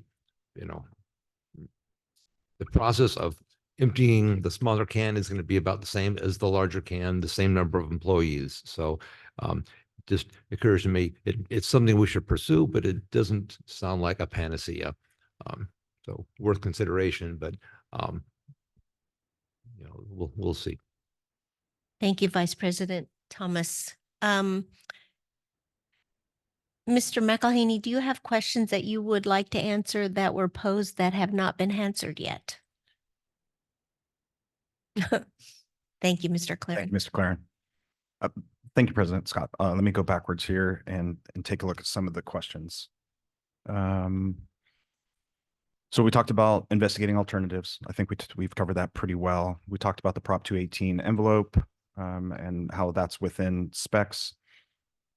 We've talked about less collections. We've addressed that. Franchise fees. So the franchise fees currently we have about 153 low-income qualifying residents in Cambria in which we use those franchise fees to offset their costs of about 40%. What we can do, and it's an option for the board, is now that Mission Country Disposal is going to cover half of that, we could dedicate yet another 20% of our franchise fees that now Mission Country Disposal is covering, so to speak. That is something that we could look at if the board would like to further lower those low income residents. So that's something we could definitely take a look at. One more question. Sure, I addressed all of these. I think we've covered a lot of the questions. Let me look one more time.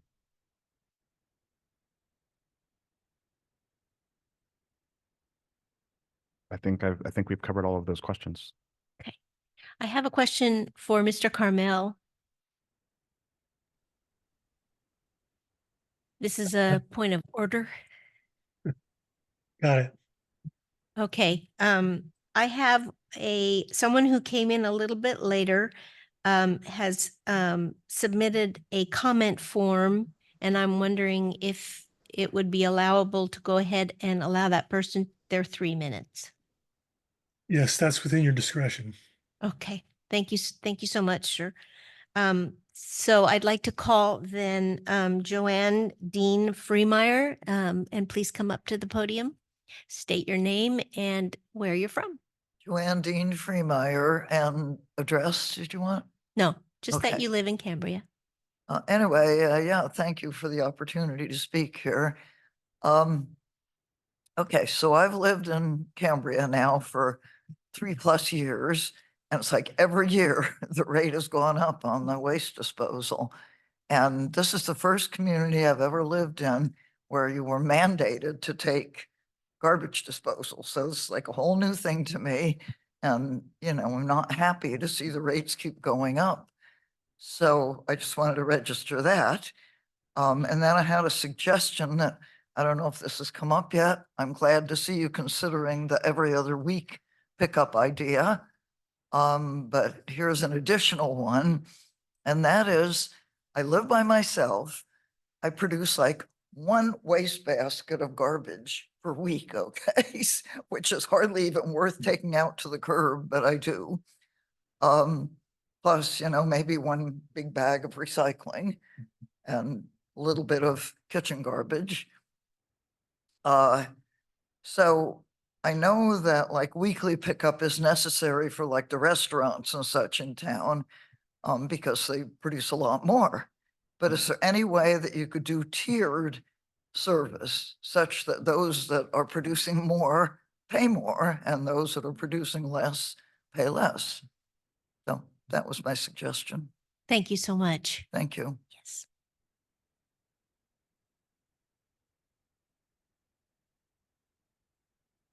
Okay, so at this point, oh, I'm sorry, Director Farmer. Thank you, President Scott. Nothing to be sorry about that. I'd like Mr. Clarence to come up and address one particular item that occasionally crosses my mind. I notice it's a habit of mine to look at people's recycling and trash because I'm just curious what people are throwing away these days. And it's pretty alarming, trust me. The amount as well as what they're doing. And I've often commented to people because they'll put the can out and there's barely anything in it, especially with regard to trash or recycling. And I've commented that I believe that Mission Country Disposal would prefer if you only put your can out once it's like half full. Because the more frequently that stops have to take place, more pollution is being generated. It's a time element and that type of thing. So if Mr. Clarence could come up and comment on what I just said with regard to what your policy is, with regard to how much should be in the container when it's put out at the curb.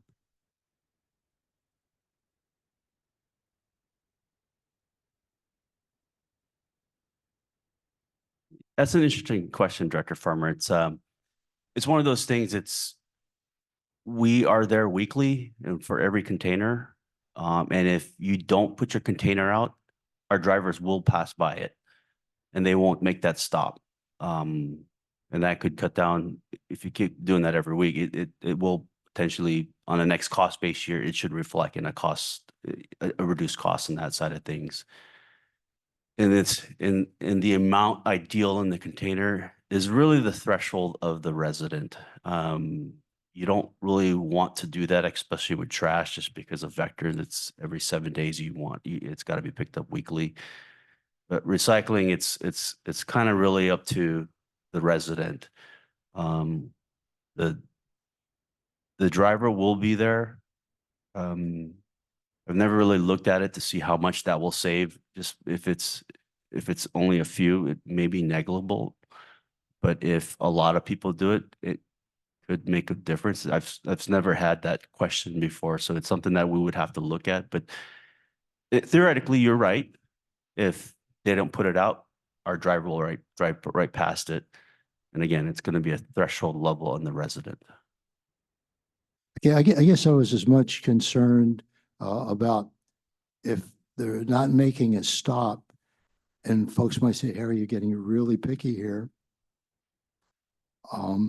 It seems like there's like, if the vehicle is stopping and starting, it's a little bit more stress on the vehicle, a little more pollution, so to speak, going up into the environment as well. That would be my take on it.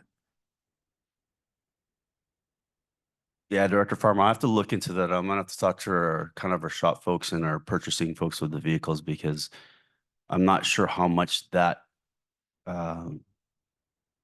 I'm not sure exactly how much the pollution will happen on starts and stops and the going. I'm not sure if there's studies to see if I'm not intelligent enough to talk about that subject, so I have to come back to you on that side of things.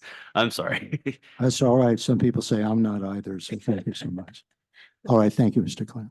Thank you. Okay, Vice President Thomas. Yeah, thank you, President Scott. And just following up on Director Farmer's comments for years. Oh, I'm sorry. I actually have one of our, he was a former driver and he kind of can answer this question. He's our site manager at our site as well. Okay. Yep, my name's Nathan Lemieux. I'm the site manager for the hauling company. So for the trucks starting and stopping, these trucks are got smart technology on them, so they're regenning. So anytime the trucks are starting, stopped, or in motion, they're regenning, which are cleaning the filter. So it actually makes the air cleaner as they go out. So it burns hotter regardless if they're stopped or going, they're still clean air as they come out. Thank you. No problem. Thank you. Thank you so much. Okay, Vice President Thomas. Thank you, President Scott. And yeah, that information notwithstanding, yeah, you can imagine, my engineering mindset, in basic physics, the energy required to move, a vehicle of many tons from a standing stop to whatever speed. More energy will be consumed with every stop, one way or other. So that's why, for years I've been following this practice, and I'm not surprised to hear Director Farmer has, as being the environmental conscious person he is. And right, so that's just something I've done for years, and imagine the more of us that do that, the vehicles drive by, it's got to take less time, and eventually if the costs come down, it can only benefit us. Again, personal choice. Thank you, Vice President Thomas. Anything else from the board members? No? From Mr. McElhaney? Sorry, President Scott. Anything else? No, ma'am. No. Okay. I just have a question for Mr. Carmel. Mr. Carmel, are we ready now to have a motion? No, excuse me, Madam President. We're ready to call we're ready to call a timeout and have the tabulation from the neutral protest officer. Okay, thank you very much. So we'll take a break. How long do you think you'll need? Okay, so let's say we'll reconvene at noon. Okay, we'll reconvene at noon. Thank you.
Is Mr. Kamel online? Yes, Madam President. Okay, thank you so much. So we are at a point, we have the results of our tallying. Laura, please give us the information that we need. Thank you, President. A majority protest does not exist. There were 379 valid protests received. Thank you so much.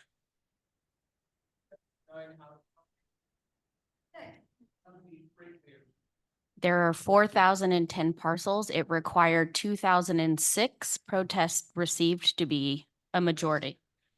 Yes, 379 in total. Thank you. So at this point, are we ready for a motion? And I would like Yeah. to say something prior to the motion. Because we had a statement earlier about depending on how we voted. Let me tell you that our decisions are made based on what we believe is the best for the community, not based on who's going to vote for us. So just to let you know, that's what's important to this board, not whether or not you vote for us. So thank you. Do I have a motion? Yep.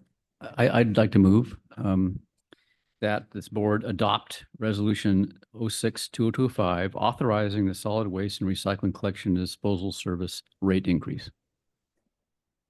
Do I have a second? I'll go ahead and second that. Director Gray, Aye. Director Farmer, Aye. Director Dean, Aye. Vice President Thomas, Aye. President Scott. Aye.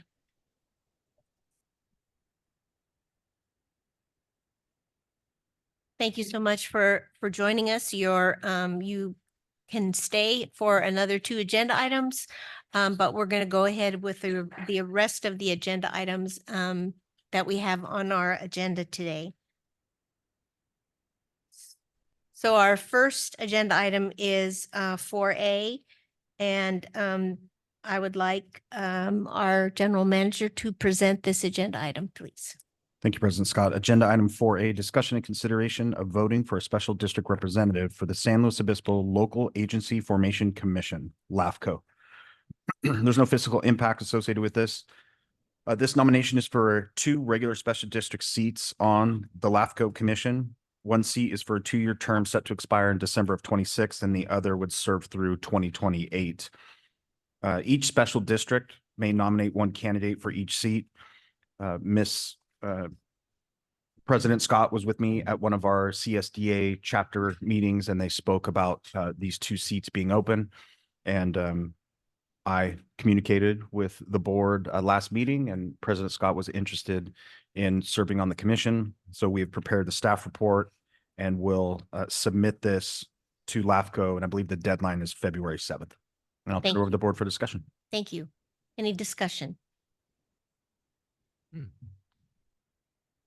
I think it's wonderful that you are applying for this. Thank you. And it's been years since we've had somebody from the CCSD representing us at LAFCO. Thank you. You're welcome. Yeah, and I'd like to add, without being recognized, that LAFCO will be well received, well served by having you involved. Thank you. Thank you. I just second all those comments because I think it's good. President Scott is eminently qualified for this. It's good. And we'll see what happens because I guess it's competitive, but it's great for us to have a voice on that committee, commission, because it is it's a significant say in how we serve kind of our surroundings, how we define our role, how we're recognized in terms of our of our powers and extent of our powers. So it's a good commission to be on. So Godspeed. Thank you. Vice President Thomas. Thank you, President Scott. And talk about a win-win. This is a real win for LAFCO. If you're selected, they hope you are, and it's a win for us. Just one question. So it's a lot of work. Why? Because it's important that we're there. Yes, it's important that we're there. Do we have any public comment on this agenda item? Oh, please come in. Oh, I didn't see that. I'm so sorry.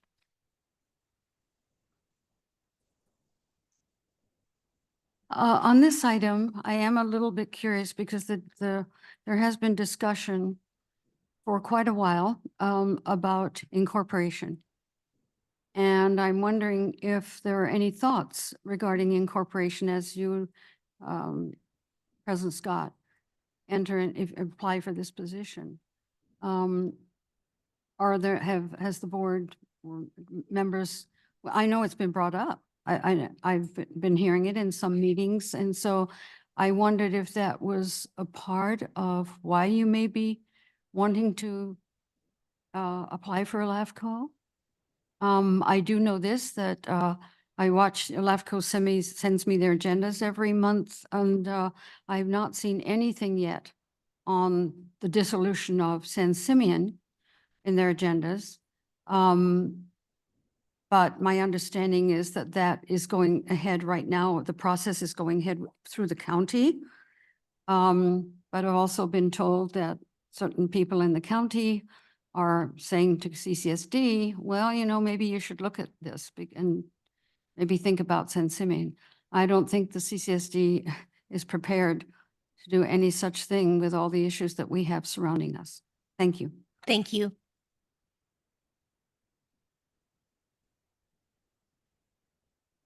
I can let you know just personally that I have no agenda going into this. I just want to make sure that Cambria is served the best possible way.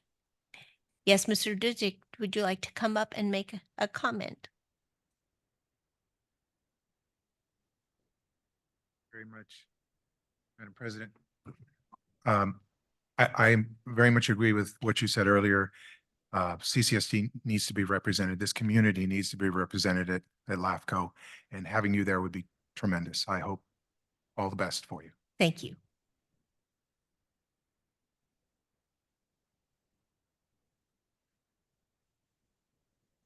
Please ask David to call the FPPC guy back, please. Period. Mr. Carmel, I think you're on speaker. Sorry. Okay. All right. So any other public comment, anything online? No. Okay, thank you. Do I have a motion? Okay, yeah, I move that, to get the wording right here, that we vote, I guess, for to vote for President Deborah Scott of this board to be Special District Representative for the San Luis Obispo Local Agency Formation Commission. I guess it's not nominate, but vote for. Do I have a Is second? that correct? Oh, second. That's correct. Director Gray, Aye. Director Dean, Aye. Director Farmer, 2 ayes. Vice President Thomas, Aye. President Scott. Aye.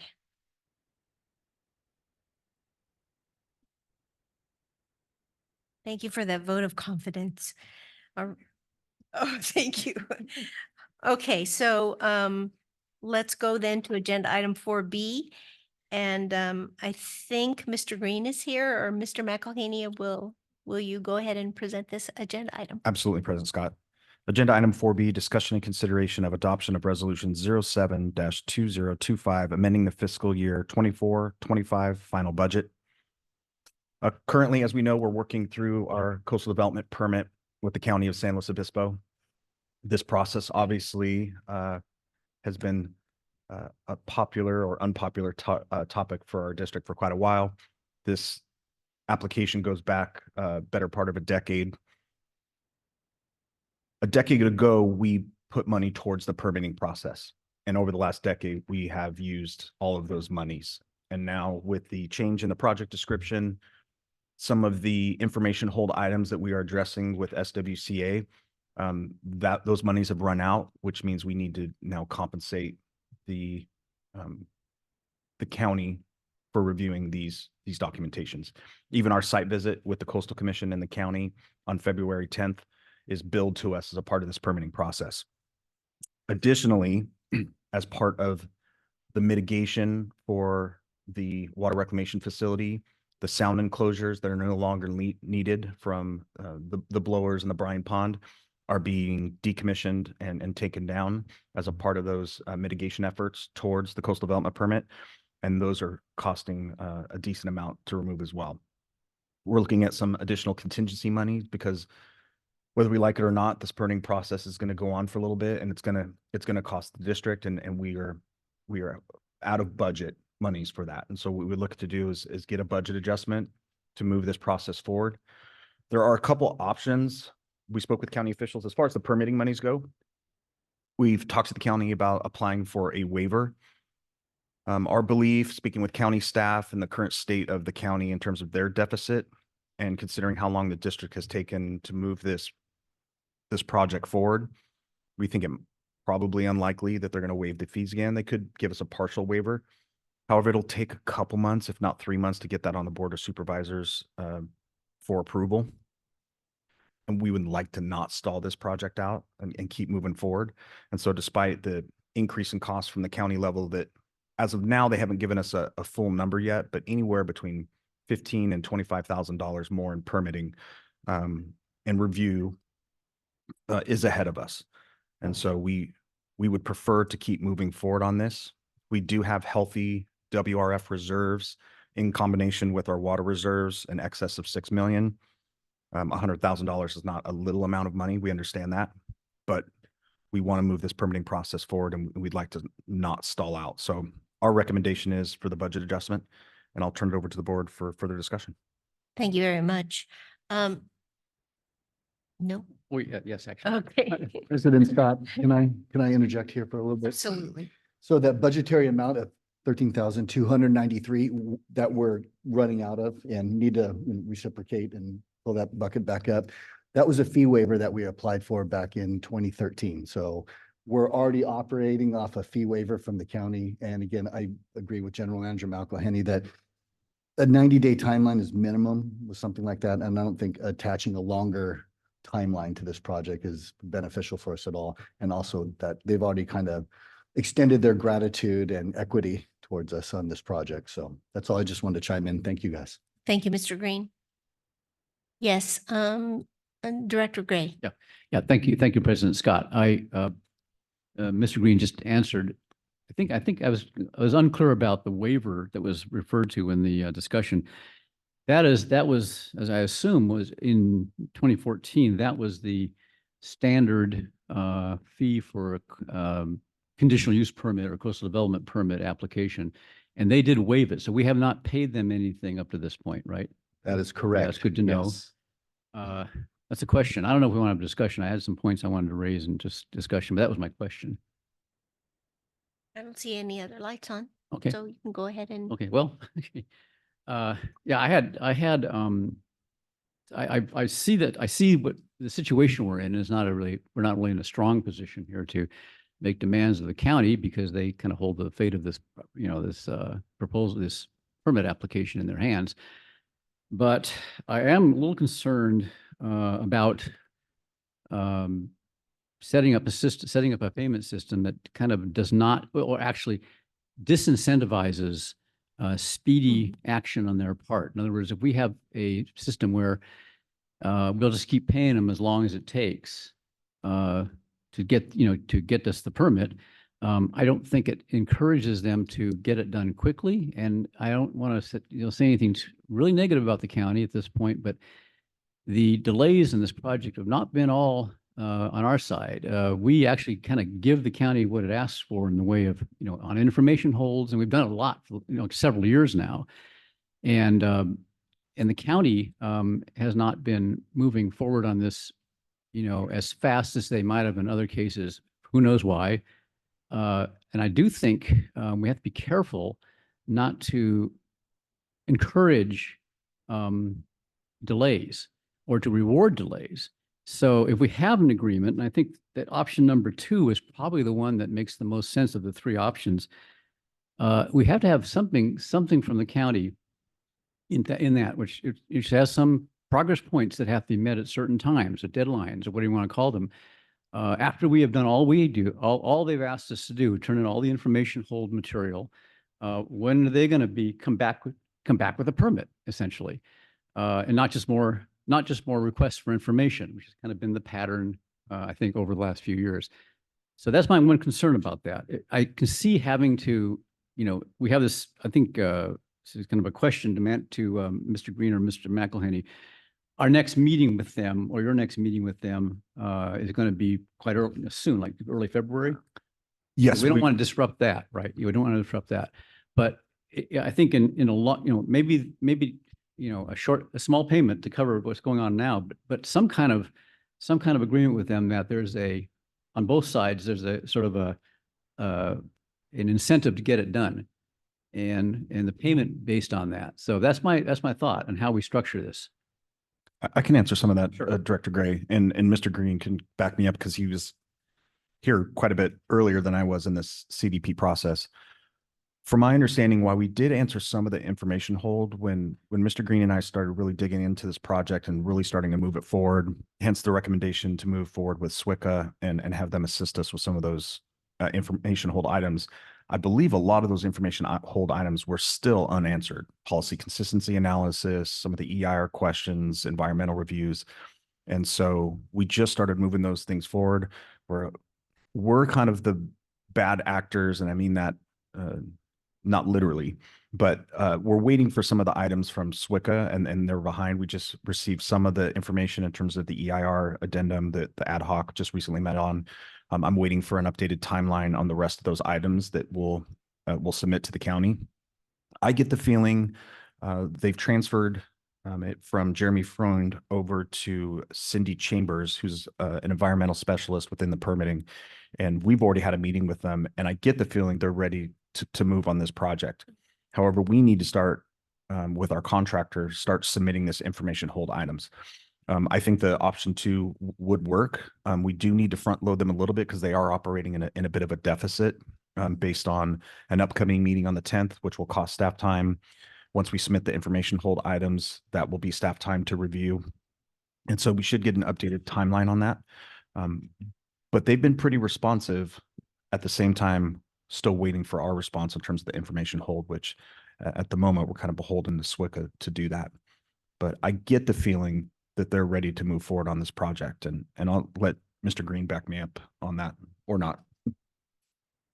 No, you said it perfectly. Yes. Additionally, we dropped the initial CDP from SWCA, and then so they've also had that review time logged as well. So yeah, so we will need to front load this a little bit due to the meetings and the review that's already been performed.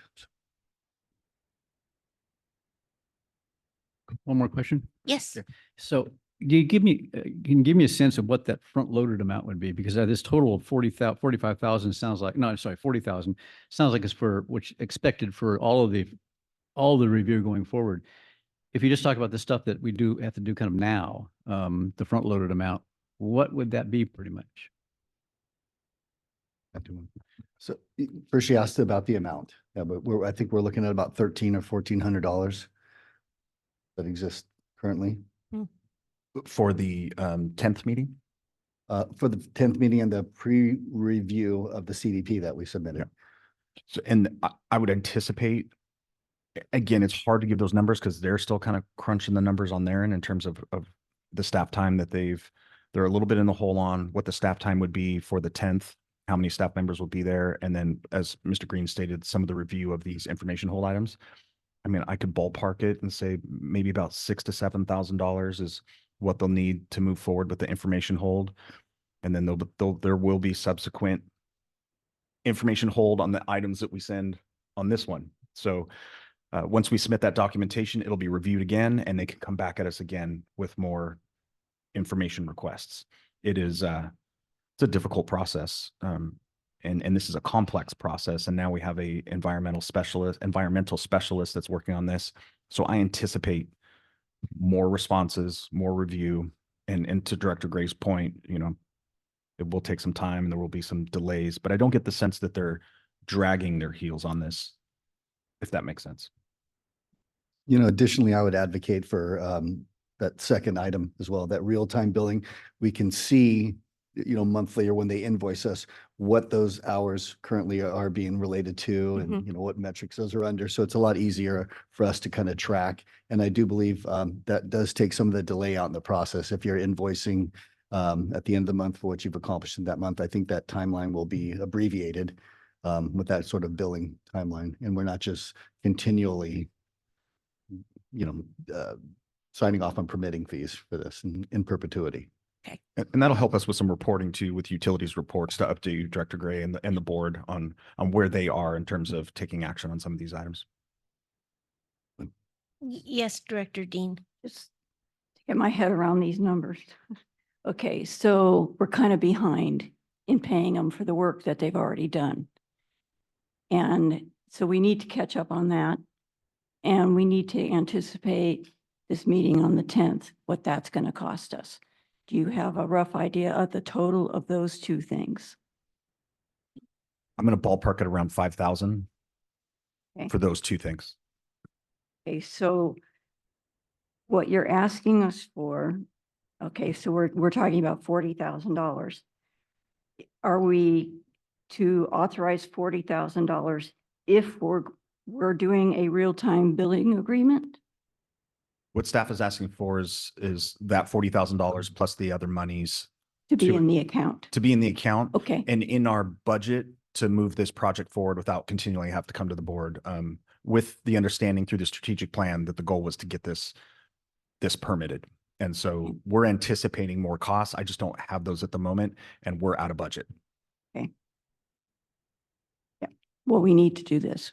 We've sunk so much into this project already, and it looks like we're really making progress on getting the CDP. So, okay. And I think the sound enclosure mitigation removal is a very key element to this, Well, not we just have- for coastal, but for us and for the community as well. Yeah, well, That view shed is, I mean, that does interrupt that view shed. So that's kind of near and dear to my heart as well, in the removal of those. Oh, I totally agree features. with that one. I know that we need to do that for the view shed mitigation. Yeah, Yes. Vice President Thomas. Thank you, President Scott. Yeah, my only comment is that this has been a key aspect of our strategic plan for some time. And we have made it very clear in the general manager's performance expectations to get this permit. And so we need to put our money where our mouth is. So following public comment, I'm ready to make a motion. Okay, I just would like to make one statement first, more of a request. So, I guess I don't know, I guess it would be in a utilities report. If we could have a table that says, this is the information hold. This is what we've met. This is what another information hold piece is, and that we've met this. And then just real simple, primitive, this is the information hold, and what does, so that we can then show, and as a board know how much is done with the information hold that we need to hand in. We definitely can work on that, President Okay. Scott, and I'll let Mr. Green jump in. The information hold is really complicated. It is very Yeah. long. Well, that's why I'm telling you to do it very primitively. Okay. Okay. We'll do our best. I Yeah. can do primitive. Yeah, because I reviewed it before and it was like, what? Yeah, Yeah, just get very simple so that we know what we've done and what we've met and then where we have to go still. Very good. So my understanding, President Scott, is we'll have like an objective, like a timeline, and whether we've completed it or not, and then in layman's terms, what that Yeah. scope or objective Yeah, was. That'd be Okay. great. Thank you. I know it's more work, but so Oh, sorry, just a suggestion maybe before we go to discussion and a motion. I don't think it's that the fee waiver application is really mutually exclusive with one of these other plans, because one possibility, which I'll throw out there, is that we go ahead with the real-time billing agreement proposal, and we will be billed for pretty upfront for some, for some of the stuff we have to do now. But simultaneously, pursue the fee waiver for future billings. Right. With the county, because, they tend to do that. They do that for nonprofits, typically, and of course, other governmental agencies under their purview, such as us. We had a case for it back then, and we probably have a case for it now. And the waiver could be basically up to a certain dollar amount, perhaps, or something like that. It's a judgment of staff. But to pursue that process at the same time as we create the billing agreement. So currently with our lift station B4 that we're entering into early engineering on and pre-application meeting with the county, we'll have 4 coastal development permits. 3 of those we've asked and received waivers for. Oh, nice. Yeah, so if we included the CDP, but it's earlier amalgamation of it, that's 4 out of 4 projects that we've asked and received fee waivers for. So I want to be equitable for the county too, but I want to make them accountable as well, but I want to make this equitable for us, in future dealings as well. Yeah. So I think we need to take public comment. Do we have anything in-house? Anyone who would like to comment on this agenda item? Anyone online? No. Okay, do I have a motion? Okay, Vice President Thomas. I approve that we adopt resolution 07-2025, amending the fiscal year 24-25 final budget as indicated in the Exhibit A in the amount of 100,000, and encourage staff to pursue the alternative 2 outlined in the staff report. I'll second the motion. I'd offer a friendly amendment. Sure. Encourage staff to pursue alternative 2 and 1 simultaneously. That Approval of okay? the maker of the motion. Absolutely. Great. President Scott, Yes, I am so sorry. I'm sorry about. Once again, and I should have made this comment earlier, and I'm reluctantly going to vote in favor of this motion, in favor of this item. But it just becomes more discouraging with each passing day, week, month, year, that we continue to spend more money on this particular facility. And that's all I have to say. I'll say amen. Okay. Vice President, or let's see. I'm sorry, Vice President Thomas. Aye. Director Gray. Aye. Director Dean. Aye. Director Farmer. I President Scott. Aye. Hey. So we have only one more agenda item on this agenda, and that is adjourned.